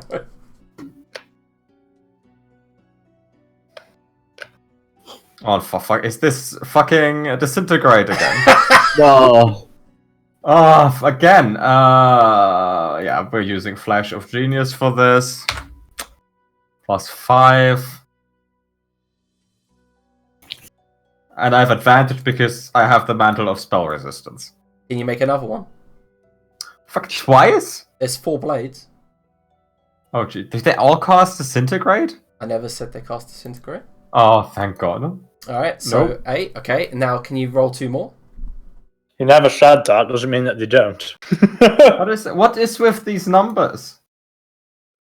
How do I roll so consistently So- low on this? Right, You've been rolling like 4. right at the moment you finish casting Identify, these spectral blades hover up and go for you, slicing. You manage to duck the first one. The next one cuts across you, but seems to go right through your body with its ghostly blade. The next one stabs straight through your chest, and as the next one comes sliding up to decapitate you, you manage to just dodge out of the way. You take a total of 37 force damage. And yes, if you dropped a 0 from it, you would have been disintegrated. Oh, I see. Well, good thing that didn't happen. And you kind of like scramble away, holding these black wounds on your body, as the blades then sink back into the ground. Oh, Master Grilda, I have figured out the trap. Yes, it seems it just takes a while. It is time-based, indeed, yes. I do apologize about that. Well, at least you didn't have a key to deactivate the trap. That would have been much more frustrating. Yes. Although in hindsight, we could have probably just moved the armor and identified it elsewhere.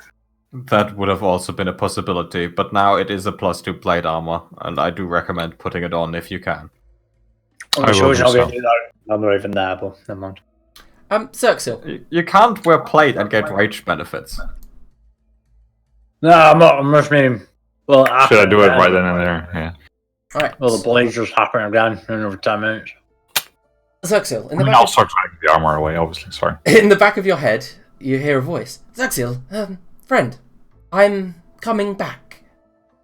We'll be there swiftly. Can't wait to see you, friend. See you, at the tomb. Where are you again? And you know you can reply. Can't hear you, muted. You cannot reply. I was. Yes. Okay, you can reply. We're at Mistra's tomb. You know what, antics, and just look for the tomb and the boat and the seer guard. Oh, you get another sending back. Of course. I'll be there very soon. I can't promise that I'll be there within a day, but perhaps 2. I can't wait to see you all. I think it will be a while, but there's lots of stuff you'd like here. All right, I'll you don't. see you soon. Yep, you don't get a reply after that last one. I think, like, see you soon is one of the creepiest things Xerxil could say. Like the exact It really opposite is. of what happened. See you soon, I'll kill you asleep. Oh, my eye. All right, guys, what you're doing? I'm going to move the armor away. I do believe there's a throne room to attend. Drag it over here, ask everyone else to step away from me, just in case it's centered on the armor. Don't you need someone to help you put on plate mail? You got +2 plate mail, but every 10 minutes you get stabbed by 4 swords. Yeah, so I'm going, That's to what it is. I'm going to drag it over here and then step away from it and wait another 10 minutes. All right. So as you drag the +2 plate mail away, and You open the door. you wanted to open the door. Sorry. Mm-hmm. All right. Cool. Immediately you begin to see the spectral swords appear around the plate mail. Brilliant. My mistake. The plate mail is cursed. Very well, we will need to find some way to get rid of that. And now that you know its trick, it's easy enough to just quickly move away and see that it goes for literally anything within 5 feet of the plate mail. Oh, hello, Pixie. I would, Yeah. however, also recommend we could keep it this way and then sell it to someone you really dislike. Yes, but I think we want to have it fixed so I can wear it. I feel that's much more important. Ditzy, the scout, looks at you and goes, "Hey, Xerxil, so are we doing this jam or what?" I think so. The others are doing something with some armor. Ah, Can I yeah. ask you a question? Yeah, Have sure. you ever been summoned by another creature before? Have I ever been summoned? Yeah. No, but I've got friends that have. Oh, Why? okay. What's up? Just wondered. Maybe I'll see you again in the future. Oh, I see. You want to make a pact? Not really, but, it might just happen by chance. It could do. 1 in a million. Don't know how it works, really. They just kind of come out of somewhere. If I'll be honest with you, Xerxil, it's kind of like jury service. What's a jury service? You have to sign up to be a summon for like 6 weeks or so. Okay. Good luck with that. I've never been called up. Maybe you'll be lucky. I hope not. I'll summon a sprite. Or pixie or whatever it is. Roll a D1 million on a one you summon him. Yeah. I just don't know. Roll a D100 and see what happens. See. Alright. It's quite good. So as you go to summon a sprite, pixie, sorry. Can I have a stat block for it as well, or a token thing? Yeah, sure. Let me just Nice. let me just go to it. He kind of goes, oh, I'm feeling something, and he pops out of existence. Only joking, and then he reappears. He can cast invisibility at will, and then at that moment, a female pixie appears. I will copy paste the stat block for you. I just looked at the stat. This one? Hey, no, I've never met her. No. She looks Okay. Fine looking pixie. And you have this one. I've even named her for you. Her name is Dinky. Poor sprite. Yeah, I'm just putting her in your character. Lovely. Your character folder.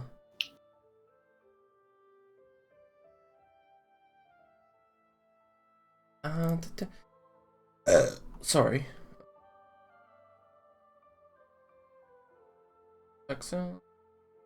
Not girl.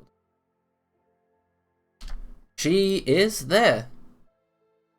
Dinky Danoa.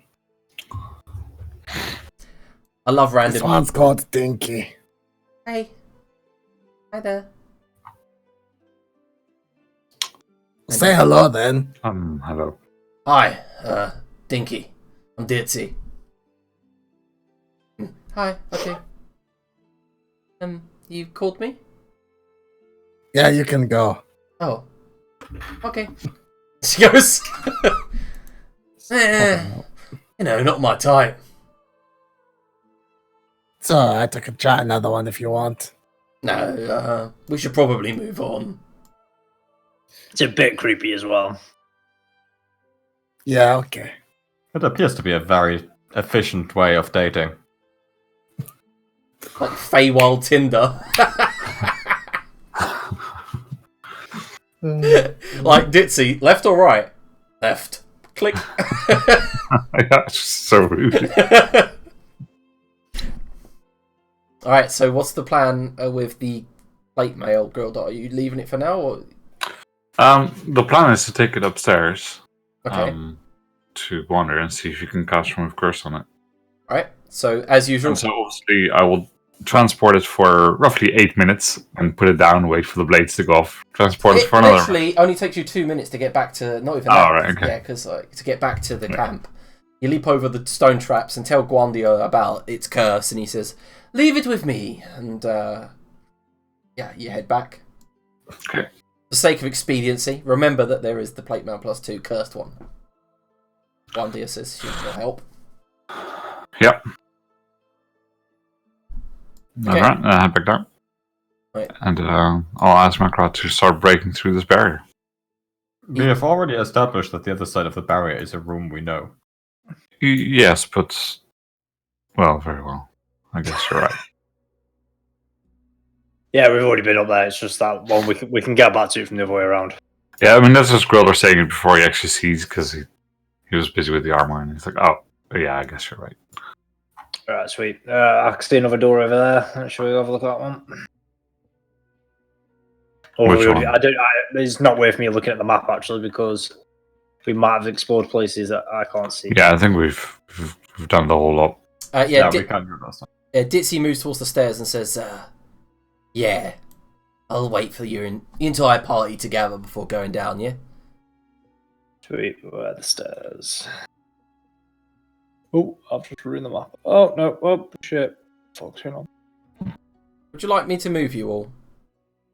Yes. Chester? Muted, I'm assuming he wants to be with the party. I said yes. Sorry, I'm just I'm rubbish with mutation. That's alright, I'm going to put you all in a position so I can easily copy-paste you. And then let's go to level 3. Level 3. Ooh. Level 3, I didn't realise we This were has on been a fairly hefty dungeon, this, hasn't it? Right. I'm moving you over. I like it. I like it a lot. Oh, this map's fairly hefty. Oh no, I'm really zoomed in. Alright, so you begin heading down some stone stairs, heading to the bottom, where Ditsy says, right, he gets to the bottom of these stone stairs and says, the moment you come out here, shit's going to go down, so you got to run, alright? Right, you are. He begins flying up to a gap, an alcove. Alright, before you go onto that bit there, I would like you to rearrange yourself in the order that you would want to be in. Yeah, did we get a description of what exactly is going to happen? No, he just said, hell's going to... Because I could go last if there's something that's happening, and then just... I think because I'm the fastest, so it doesn't make sense for me to go first. Yep. Unless I trigger things really quickly and make it easier for the others, so... Well, you don't know what's going to happen, so can we have initiative?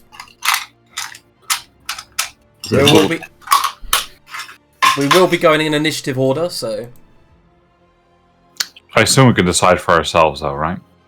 I mean, yeah, you can like hold your action and then go, I'm going to run forward, etc. Say, we're going to let Xerxil go first, for example. Yeah, so we can just move through the initiative to the person we want. Yeah. Also, to combat your earlier statement, Adrian, this is the best Final Fantasy song ever written. Sort of doubt. By far the best, it's good. composed piece. 1, 2, 3, 4. Who are we waiting on? Just I like scroll down. Dragon Song. Oh, Yeah, sorry. I clicked it. I have the music muted. I'm listening to Price of Freedom. Alright, So I so agree. Xerxil, you see a very wide kind of tunnel in front of you. Its ground is dirt with loose rubble. Mm-hmm. So Zarnekio moves to there. Nothing seems to happen. You all do hear, however, when he gets to like maybe 20 feet out, you all hear a loud clonk, and the ground begins to shake around you, and the walls and the ceiling. Okay. So I would he's like there to and things just observe. started shaking. And obviously through Zarnekio's eyes, you can see that the ground descends ever so slightly at a slight angle. Does anybody got a fucking clue what's happening? Ground's rumbling, and it goes downhill a bit. Right. I'm done. Don't know if that helps. You that ending Sonic your turn, yeah? Yeah. At that moment, a massive bang crashes through the left wall, begins moving at a speed of 40 foot. Can Zarnekio make a dexterity saving throw?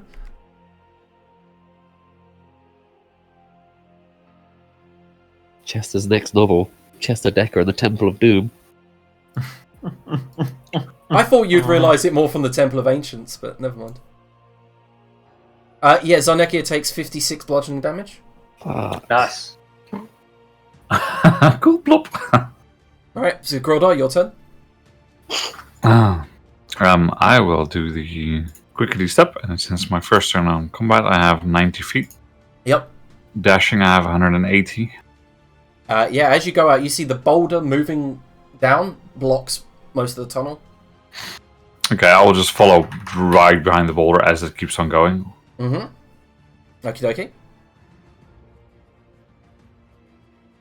So I assume I can run with it as it keeps going, yeah? It's not going to move and then catch up with me, and then because that's not how You can physics works. you can hold your action to move forward when it. Yeah. I mean, I can just keep up with it. Like, it's not even difficult for me, right? Like, It's not, no. okay. I'll do that, but I'll step over here since you're being Okay, on initiative count 10. ballsy. Okay, and then another one slams down to here, moves 40 feet. Okay, so I'll move up, yeah? Yep. Jesus Christ. Elzef, your turn. Elzef cast Heelys. So Elzef can dash as a bonus action. Yep. Right. Elzef can also travel 90 feet per round with action, bonus action, or whatever, and then travels to the alcove. Alright, runs to the alcove, yeah. And looks like a safe space. Macro. I mean, it probably isn't, but hey. Find out soon. Elzef, what the fuck's going on? There's giant rocks, Sheriff Macra. I thought you would have noticed. Surely they'd run out eventually. Unless they circle around. From where? The bowling machine sends them back up the lane. Macro ducks back in because he can't see any room next to Elzef to actually fit in, so Alright. ends his turn. Macro. Chester, sorry. Right. I will. Because annoyingly, I used it earlier and I can't remember why I used it or how. I'll pop the candle and cast fly. You used it On the to cast portal. fire. No, he didn't use it on the portal. He used it to cast fireball, so you can't use it again. Oh yeah, you did against the Did I? Oh, yesterday. Yeah, Oh, the shit. horde of gold coins. No, you used it literally today, like what, an hour ago. What's the fastest animal you can think of that's below challenge rating T-Rex? The cheetah, horse, anything. Yeah. I'm gonna turn myself into a zoological nightmare. Just, would you like? Literally, a raptor would be fast. I don't know. I'll have a quick look. Hang on. There is a cheetah, isn't there? I'm pretty sure. Yeah, of course there is. Yeah. I think you're a dirty cheetah. Ah! I don't know enough about D&D to cheat. There's a riding horse. I mean, you can take that if you want. Yeah, that'll do. And someone could Myself. ride you. Glitter dome or something. Be a first for Chester. Macro throws Zirkle onto the horse. Right, I'm gonna dash. Let's go. Are you the horse? Yeah. Yeah. All right, there you go. You can control it. Perfect. Right, how Macro much movement throws am I Zirkle on the gonna horse. Zirkle, get on! The horse does spook when you put Xerxil on it, but then he calms. How much movement have I got, Liam? Well, if you shift click the horse, it'll tell you its stats. Oh, why 60 don't I know how to feet. do things? So Shift up to click. 120. 60 feet. 120 feet. Right, I need 20 feet to get there. Nay! Oh, the horse can't see anything, though. I can't say nay. I'll move Chester with it. Oh, fuck. There you go. It's rolling away from you, Chester. Yeah, that's true. Maybe get behind it and then use your reaction to use your reaction to move with the boulder when it travels as well. Yeah. Exactly like Grilda did. Yeah, Yeah. copy and paste that. Did Xerxil come with me? Or? Did Xerxil yeah, ride the Xerxil- horse? No. He didn't ride the horse. Was he was he not willing to be thrown onto the horse by Macro? Not especially. All right, so Xerxil. Why don't you just put something heavy there, Macross? Stop the boulder rolling. Then we don't have to worry about all this shit. But I imagine once it stops rolling, we can't get past it, can we? Well, if you bring the heavy thing, we'll walk up, put it down, and then it's okay.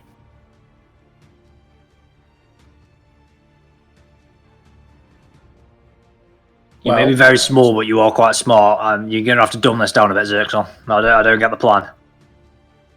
What's the heaviest thing you got that you don't mind losing? Or can go get? What's upstairs in the room? Chest of drawers or something? Have you seen the size of them rocks? I don't think we're coming up with anything that's going to stop it. Yourself? It's only a slight incline, it's not much. How fast are the boulders rolling? Probably about 8 to 10 miles per hour. Yeah, that's still pretty quick for something that size. They seem to be getting faster the further it goes down as they're building up speed. Where do they drop down? Where it's just dropped there? It's quite slow when it starts, yeah. Where did it actually drop? Where does it land when it drops? Right there. Right there, alright, yeah. Oh, literally that. So we can't get past it if I stop it though, can I? Go get a bunch of the swords from upstairs. We walk out just after one's gone. You just stick them all in the ground and they'll hit that and it'll stop. Be okay. Right. That's enough talking for an initiative round. Yeah, we can give it a go, but I can't imagine it's going to be particularly successful. Right, so Zerk, I'm assuming that was all you did. You're conversating. Yeah, I'll resummon a Zarnekia as I'm talking, if that's alright. Yep. Just an action. Right. Can you make a dexterity saving throw, Grildo? I mean, sure, but it does seem a bit silly since I can literally outrun these boulders super easy. Yep.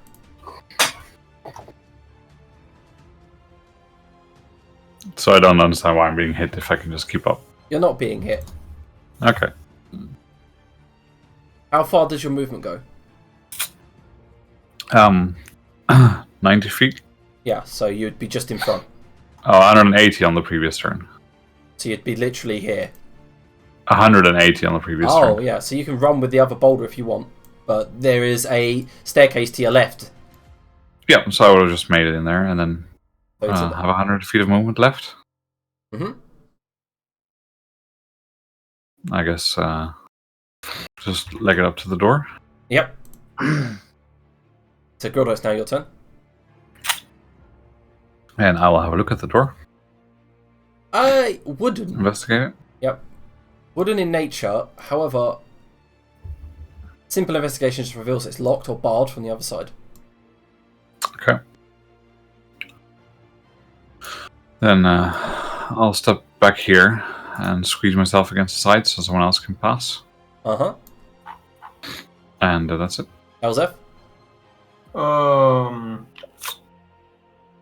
I guess dash here and then hold the action to dash into this alcove once the boulder is moved. Okie dokie. Mac? I guess I'll go upstairs and see if I can get something, see what the biggest thing I can grab and carry down here. Alright. The The moment you run up the stairs, it takes most of your movement to get there. You see there's a huge table in the north of the room filled with weapons, like Zerxel said. Yep, I'll grab that then. Alright, the table. The table? The whole thing. The whole thing. Alright, you grab the whole thing, and you can get down on your next turn. Uh-huh. Okay, Chester?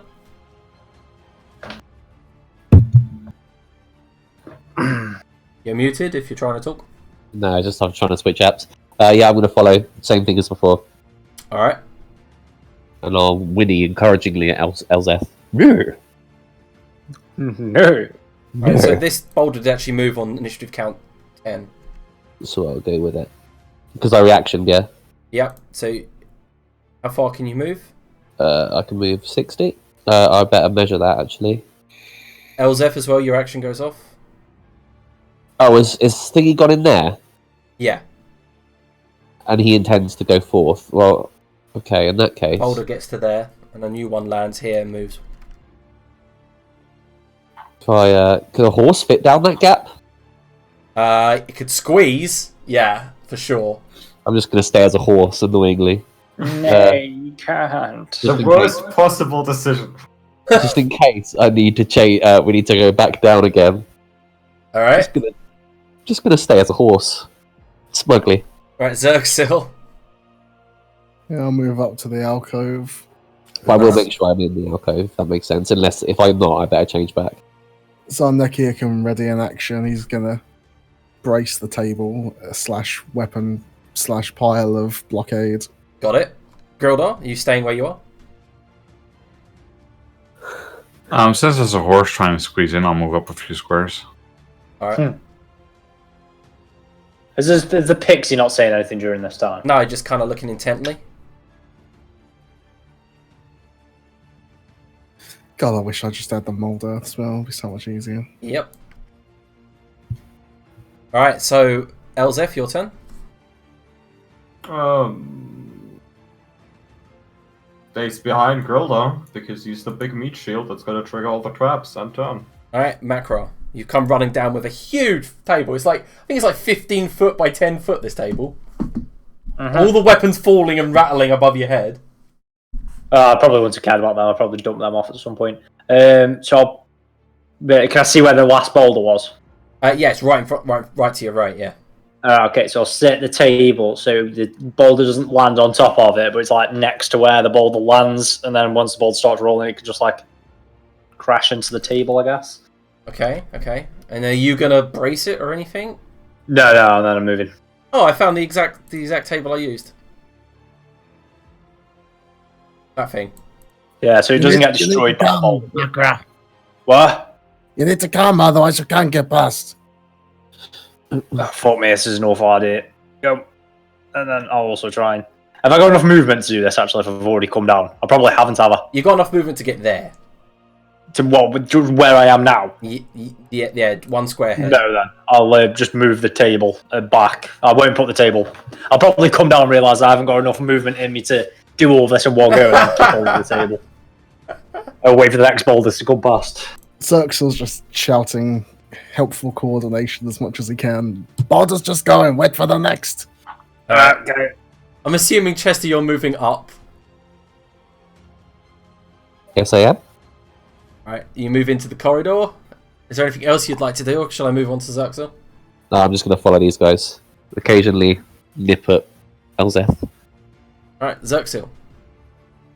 I'm assuming you're giving him advantage, aren't He's you? just giving him coordination, yeah. I'd say the help action. Yep. Zarnekia readies to brace again once it's in place. Alright, I'm assuming the rest of you are staying in the corridor? Yep, and I'll be dodging if anything happens. Alright then, unless anyone wants to take an action, it's Macro's turn. Wait Don't for forget to the move boulder the gone. boulder down a bit. Yeah, I need to. Sorry. Oh yeah, 1 gets disintegrated as it hits the other end.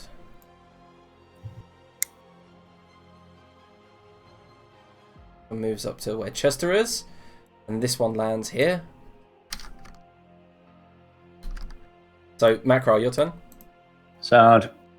Boulder where it is where it is, yeah. Yep. I'll set the table there then. What, here? Well, yeah, no, where it was before. So it doesn't land on the table, but it's going to stop it once it stops rolling. Back. And then I'll try to squeeze in with Xerxel. I'll just pick him up and put him on my shoulders. Alright, can Zarnekia make an athletics check with advantage? Just to see if this... The table and the you're just going to get squashed. It's relatively strong. Just hope he rolls well. He rolled terribly. It crushes through the table, managing to stop. Some of the pole arms dig in, create like a leverage, then the poles snap. Zarnekia is crushed beneath the boulder, taking another 39 bludgeoning. However, the corpse momentarily lodges it in place before popping out of existence.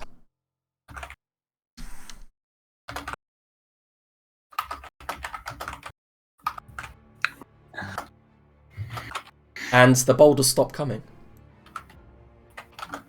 Oh, we broke it. Get in. Pop back into existence and stop being a horse. Nay. However, the way back is entirely blocked. Yeah, I was thinking this. Me getting back's going to be over pain in the dick. Does it look easy enough to unlodge the boulder? Yeah, kind of, yeah. It does look like you'll be running the moment you do it, though. Yeah. We'd probably blow something up around it instead. Get a fucking throw a fireball at him in the distance. So Ditsy looks at you all and says, that was a bit of a creative way to do it, yeah. Excellent work. Such an elaborate trap. Where do the balls even come from? Like, I know. Some kind of loop. Can you talk again, or are you still a horse? No, I changed back. Only because I wanted to, though.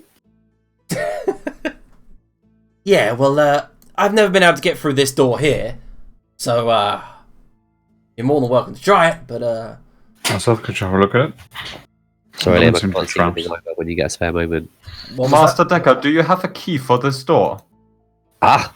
Potentially, but I can't see anything. Do you have dark vision, don't you? I do at the moment, yeah, but I think it was moved to the horse, which has now been tethered from existence. I see. No, you should be able to see. I mean, Elsef has a look at the door. You should be able to see his Chester, by the way. Should I? That's weird. I can't. Is it just blackness? Oh, it's not blackness, it's very dim. Yeah, that's because you've got dark sight. Darky sight. Yeah, dark vision is that. That sounds good to me. Alright, so what are you doing, Elzef? Sorry? Apologies. Having a look at the door, whether it's strapped or Bard not. from the other side, for sure. Bard from the other side. I think this is Master Macra's expertise. I can break it down, Macra. I'm not going to blow up. Not that we know of. That's really encouraging. You got a I would crowbar? most assuredly inform you if you were going to blow up and I knew about it. Have you got a crowbar or something? Yes. Sweet. I'll take a crowbar off her and athletics this thing open. Try to jimmy it open. See if you can do it. No, I'm just going to smash the fucker down, I reckon, with an axe. I mean, I don't think you're going to fail because you're macro and this is what you do, but well, let's just see, just in case. It's quite a poor roll for you. Yeah, very cool. Lots of poor rolls today. You managed Especially to dexterity checks. dent and break parts of the door, but not actually get through.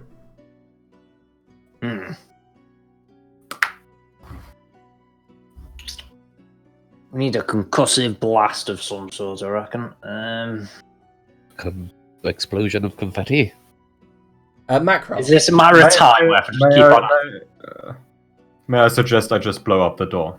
Yeah, blow up the door if you can. So I say, otherwise I'm just going to have to chop at it with an axe, I feel like. There's a sound from the other side. Scraping of metal. And the door eases open with it. Elsef has like a grenade in the hand and quickly puts it back into the coat. Yeah. What you see before you is this metallic-like humanoid figure. With and she looks you up and down.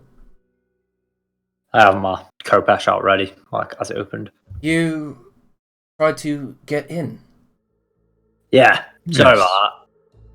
That's the Warforged thing. She moves away from the door, letting you in, takes her position. And what you all see in this room is a female, what looks like sorceress, suspended in a shallow pool of what looks like clear liquid water. But as you approach Chester, you begin to recognise the material that the water is. It is not liquid, it is solid. She's bloody massive. Yeah, it is celestial armour she is encased in, and a large pool of it. We must... Oh, what this... Oh, so sorry, the person isn't alive, she's encased. Yeah. What is this nonsense? It looks very similar to you. Is she actually 15 foot tall? Yeah. So, I'll step on it, knowing it's... assumption stands that this is Mystra. But this is who? We are He's a the god. tomb of Mystra, Master Macra. Ah, right, okay. The Warforged walks across. Sorry, go on ahead, Chester. Oh, sorry, he's just talking to himself, he's just muttering. Yeah. Why have you come here? Loot, I guess. Then you must leave. I seek something you've got. I reckon you must know what it is. You've got to keep it yourself, right? Relates to this scroll. Yay big. I need that. Her eyes make a clicking sound as she blinks. Don't give me that look. I've thought this through. I've been here for a very long time. She looks towards the east. The scroll you seek is in the throne room. Points that way. What? That's it? You're just going to point it out? No. Trying to stop me? No. Giving me that lecture that half of all the omniscient beings do when they find out I'm after it? No? No, the Makes it scroll easy. is not readable. If I told you I had a way to... do you know what? Never mind. You happy with me taking it, yeah? That way, you say? She shrugs, and with it you hear a whirring of cogs inside her. Right. See you boys in a minute. Lady Do Warford. yourselves a favour. Don't hang around this stuff too much. If you find yourself in any form of distress and or in contact with that shit while it's not a solid, I'd run. Or maybe I might just say goodbye to you now while you work this one out. Toodaloo. Master Decker appears to have changed his accent. How peculiar. Peculiar? Yes, he does that sometimes. Lady Warforged, we have met your husband on the surface. I do have a husband. It's been some Yeah. time. Yes, as I have mentioned, he is on the surface. She nods. He asked us... Did he ask us to bring him down or bring her upstairs? I cannot remember. He said to send a message each time you get to a new level. Oh, we did not do that, did we? No. Well, he is on the surface. She shrugs. I cannot leave. I must guard my mistress. Yes, would you explain the situation? She looks down, and you can see in the encased avatar of Mystra, there is an obvious wound clean through her sternum. And where the blood has leaked out from the moment of impact from the spear, there is like streaks of blood frozen in this like almost ice-like liquid, like frozen liquid. But to the touch, this thing is very glass-like. Like you touch it, and it feels very smooth marble glass. It's got ripples of colour in it, as if there's scintillating sunlight through it. But that's about it. Scintillating.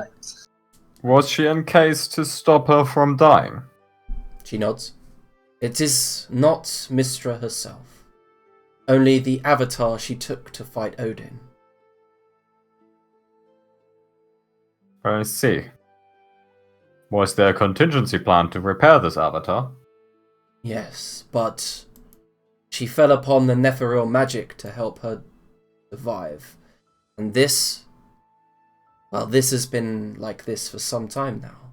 Almost a millennia.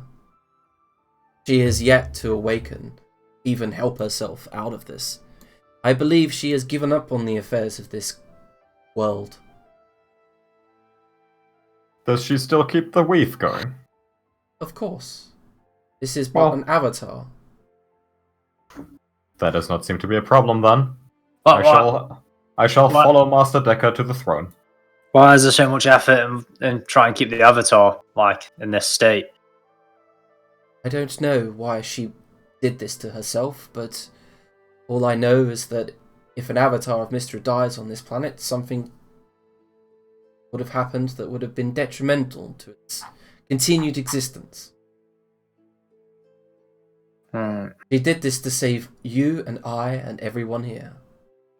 Why did gods only get like one avatar then? Can she not just do it and make another one? She probably could, but I don't know why she did this.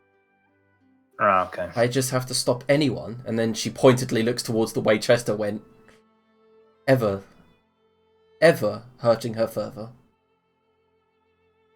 Is that what you were like programmed to do or something, or? Programmed? No. I'm here of my own free will. Why? So that no nefarious forces... Oh, sorry. Why do you care though? What happens to her body? I care about the world. So something bad happened to her. Something bad had happened to the world. Yeah, and she looks down at her hands. She says, I am not from this world. I belonged to an order from a different world. I fought alongside the Netheril against the Asgardian threat. I fought against the Seer. Horrible ways. There is a room here to the north I would not go there if I were you. That is where she stored all of the alive Nephiril she had captured. And they slowly starved to death. That's There's grim. not a nice room. We killed the sea. Their kings and their queens are buried there with their goods and their magical items, but it is not worth the trouble. Us just doing that kind of trouble's kind of our thing. Almost say that we specialise in that. Alright then, we'll leave you to it. Enjoy looking after your...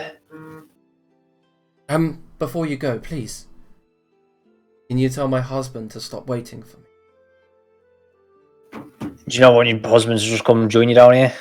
No, Surely both of you doing it would be a better job. he was never destined for this. Alright, let's go see if the Tin Man has a heart then. I think she just broke it. Alright, so Chester and Elzeph, as you approach the stone door, it opens, revealing a very large circular room.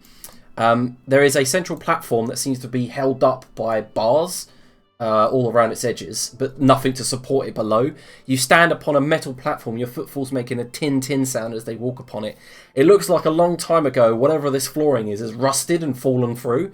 However, some distance below you as you peer precariously over the edge is a light. Like sunlight blazing through. Very far down in this cylindrical hall. Do we see... Does a light illuminate anything down there? Just a floor of what looks like sand. This don't look right, does it? Fuck, now. I thought there was a throne up here. This is where she said, wasn't it? So where the fuck is this throne? You are asking a lot of questions in quick succession, Master Decker. Right, well, I don't know. Number them, answer them back. She did say that the throne was up here, yes. Right. It good. is not here, as has been my own observation as well. Bollocks. And I do not know where it is.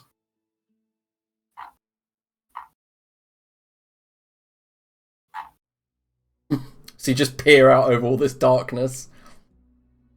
Hello, hello, hello. It just echoes. You do, however, with your vision, both of you see doors arranged vaguely in a clock-like shape. Elsef has a Dungeoneer's kit, so they're gonna start attaching pittons into the wall here, and a rope with like a little rope connection to the next platform. Alright, yeah, sure. It's only 10 feet, so yeah, you can do that. And that, well, Elsef could also jump 10 feet, but this seems much safer, and I don't think Chester has 10 strength. As you give Mystra a parting lick, Xerxil, Feeler nods at you as if that is your way of worshipping, then fair enough. Kind of gives you a knowing nod. You just like, yep. Oh, she brings all the magic, so she's alright in Xerxil's eyes. Alright, yep. I suggest waiting for the rest of the group before continuing with the tomb robbing. Nah, fuck them. Let's keep going. They'll catch up. This seems rather reckless for a man who was attacked by a pile of gold. But suit yourself, Master Decker. Good, I'll follow you. Oh, let's go. Doodle pip. Let us know when we catch up, I guess. I'm on the way. Yeah, you guys can like move yourself there. Yeah, Elsef investigates the door before opening it. Okay. Alright, so the door is a large stone door like the one you'd come through. However, this is not automatic, but it does have handholds. Like weird handholds, because you have to hold it from beneath and like lift it up. Is it like heavy? It looks heavy, yeah. Master Decker, you take one of them. I shall grasp the other one. And at that point, I'll jump over. Yep, hup. Grildar hoofs it over in his heavy armor. Junk behind you. Well, Master Ironblood, please after yourself. Mm-hmm. I'll start lifting it. Alright, so you can lift it as high as you can. Grildar, as tall as you are, can reach. Yep. It's heavy, probably about 40 pounds, but nothing that you can't. Does it feel like it's heavy in the sense that it's just heavy to move it up, or does it feel like it's going to just come back down if I let go? It feels like it's going to come back down the moment you... Okay, I'll just hold it up then for people to get through. Okay. Alright, so I'll open it up on the dynamic lighting. So people can go in if they wish. I'm just waiting until we discover the enemy. Roll for initiative, and Liam is like, okay, we'll continue this fight next session. To be fair, I've actually done some. I wanted you to get here quite quickly because I've done some cool encounters in each like different things. Yes, that is what I think we could all gather that the second we saw the boss rush rooms. Oh shit! What is that thing? All right, so as you walk in, Chester, this is something you might have seen in a book when you were researching the Netheries. However, Elzef recognizes with your artificer's knowledge. The rest of you can make a history check. You can all make a history check to determine if you're proficient, to determine more about it. However, you do notice this, Elzef, is that something called a mythalar? We fucking all know it. Chester noted them that they were usually the power sources of floating cities. Grildar and Elzef know that this one is inert. There is no magical running through it. And you're thankful for that, because Grildar knows if there was magic running through this mythalar right now, you'd all be disintegrated instantly the moment the door was opened. Well, there's a sight I would fucking never thought I'd see. I would love to take it apart. Yeah, they're a power source, an ancient magic power source that can no longer run because spell levels above 9th can no longer be cast. So you can't use these anymore. They don't work, do they? Well, No, for the time being, they don't anyway. that is a rather ominous statement. Oh, oh yeah, we've just met, haven't we?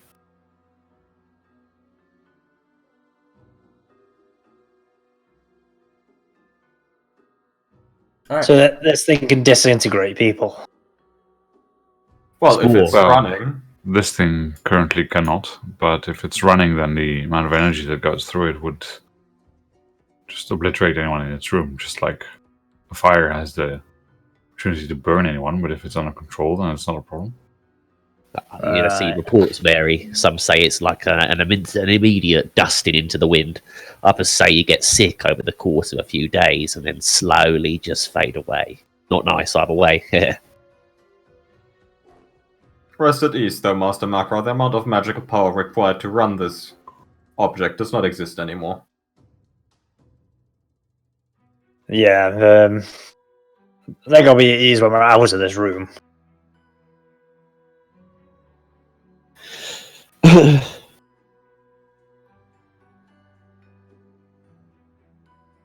Is there anything else in the room?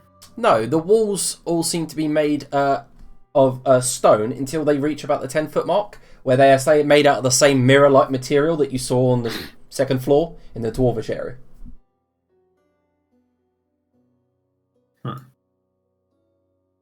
Obviously, as a way to keep in any magic coming from it, yeah. I'll open the door again. Alright, cool. Ditzy walks up. Are you all done in there? For now, yeah, why? I'm going to fly over to the room that you guys are after. And when you're done exploring, I'll get you in. Okay. I'll start having a look at this door. Is it the same mechanism? Yeah, however, as you approach it automatically opens. Oh, okay. That's convenient. Weirdly, a completely empty room. Huh. I'm not sure what to make of it, but let's have a look at the other ones first, and I'll hop over. Okay. I'll wait for the door, others to get here. Elzef attaches more pittance along the way, so the people that can't jump can just use the rope. okay, so Thank you, Elzef. as you approach this grill door, the door automatically opens, but there's just a wall of darkness in front of you. Like, even your dark sight isn't penetrating it. However, you can see lights up ahead. Okay. That's interesting. What is it? Just the lights I see? Yeah. It's as if there's some sort of darkness in the way, but except for those lights penetrating it up ahead. The only reason I say this now is because once I go in here, I'm going to have to take the sight away from your tokens. That's why I haven't opened the door yet. Yeah. I'll take a stick and start poking around. See if I feel ground. Yeah, you feel ground.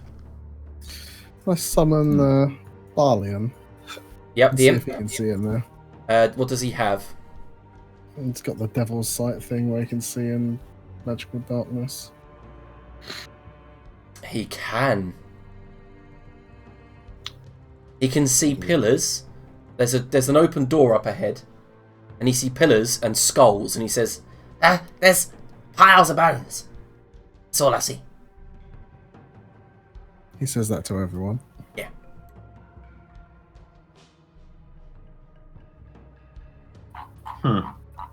There's another door at the end, though. Mm-hmm. Go have a look in there. Why keep it dark though? It's just that. I send him in. Yep. Alright, so I'm going to move you over. Just the imp Yes. goes in. You can now move if you can see inside. Mm-hmm. Alright, so he begins to see these massive piles of bones. And there are these lights emanating from the skulls that decorate the pillar. It looks like the Seer's grisly work. That is a lot of bones. So it looks like there's just mountains and mountains of bones and pillars and skulls and there's some lights in there. I think there's something down the ends. Hold on. Alright. Oh my god, indeed. What are you doing, Curtis? Rach sending me shit. I'm gonna click on something she sent. Alright, so you see a rune inscribed on the altar. And 2 hand marks either side. So there's another ruin with some hand marks on like a little pedestal thing. Alright, do you think it's worth heading in there, or should we just leave it for now? Don't know, it could be anything in there. It's huge. Biggest place. Maybe as big as like the floor. Can the imp make a perception check? Potentially. I sure wish one of us had daylight or something to do away with magical darkness.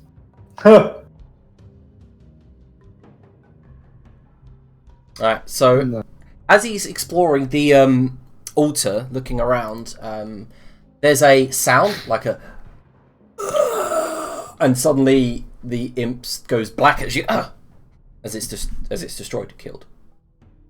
So it was you definitely felt like an intense grip, and then it's being torn apart. So something killed it. So, do you think it's coming this way? Don't know, it just gone. Alright. I could Well, send it's- another to look. Tell him to go invisible this time. Yeah, that might be a good idea. We'll wait. I'll send another one in. Okay. Yep. Invisible this time. Right, what you see as he walks in is some of the bones moving slightly and then just going silent. You hear clicking and clacking of like the piles of bones, and they seem to just go silent. It looks like some undead in there. Don't know how many of them there are. Okay. Yeah, we have a Um, way to grant us vision. No particularly fancy fighting in the dark. Shall we just leave it for now? Can do. Can always return later if we think it's important. Oh I'm yeah, gonna go and have a look over here. I forgot. I'm going to send you the handout of the rune. That's what the rune looked like on the altar. Okay. What kind of rude nonsense going on here? Oh no, Liam, you fucked it all up. Fucked what up? What have I done? I was just dragging the token out and you popped that thing up and now I've got the thing right in the middle of the screen that I can't get rid of. Oh, sorry. Just read out roll 20 and it should be right. That's far too much effort. Is it? For the 5 minutes we've got left, yeah. Okay, so this next door, as you approach, has the symbol of a tiger on it. The actual kind of like roaring up in its kind of like behind what looks like fighting something, but the other side has no symbol on it whatsoever. However, Gildar, get closer. You're like, and you see an image of something on the door. It's small, and as you get closer, it looks like he is roaring up to fight something, but more kind of reverently bowing more than fighting. His paws kind of, when you turn it to the side, you see that it's actually a landscape instead of a portrait, and it's bowing before a lizard folk with a familiar headdress and holding aloft a shrunken head. Zerxel, do you want to come and have a look at this? Okay. Also, just tilt your head that way. What am I looking at? And it No, does the come other it does come into view. You see this landscape portrait of the tiger bowing before what looks like a lizard-born shaman. Lizard folk shaman. Do you know what this is? Liam, do I know what this is? Yeah, Zerxil, only you can see this, but behind the lizard folk is the shimmering ethereal image of a toad, of a mismatched, unfeatured dragon, of a snake.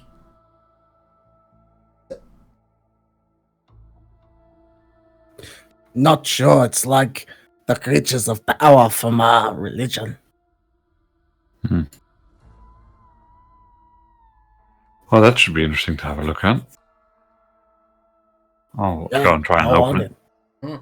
Right, so as you approach it, like as Zerxil approaches it, the door opens, revealing sand that pours out, kind of like for about a couple of feet. Ah, there's bloody sand everywhere. And in the distance, you see a very familiar jade-like dirty material that affected Chester and Gwendeth once upon a time, crafted into a sculpture of a very fine saber-tooth tiger. Right, well, I think that's your call, Zerxel. Do what you do. Go and give it a lick. Okay. I'll go and taste Tony the Tiger. Alright, so as you approach, Elzef, definitely by the door, you feel like a sickening radiance, like you just kind of, you don't feel too well going near the door. But Zerxil, as you go near it, all of you feel like sickening radiance, kind of like this retreat. Like you feel more at ease. And Zerxil, as you approach, you hear a voice in your head. You've come. Of course I have. And all much to everyone's surprise, the statue's head turns and looks down at Zerxil. And then its behind moves and mechanically forms a sort of position up against the wall, the way that cats normally do when they're about to pounce.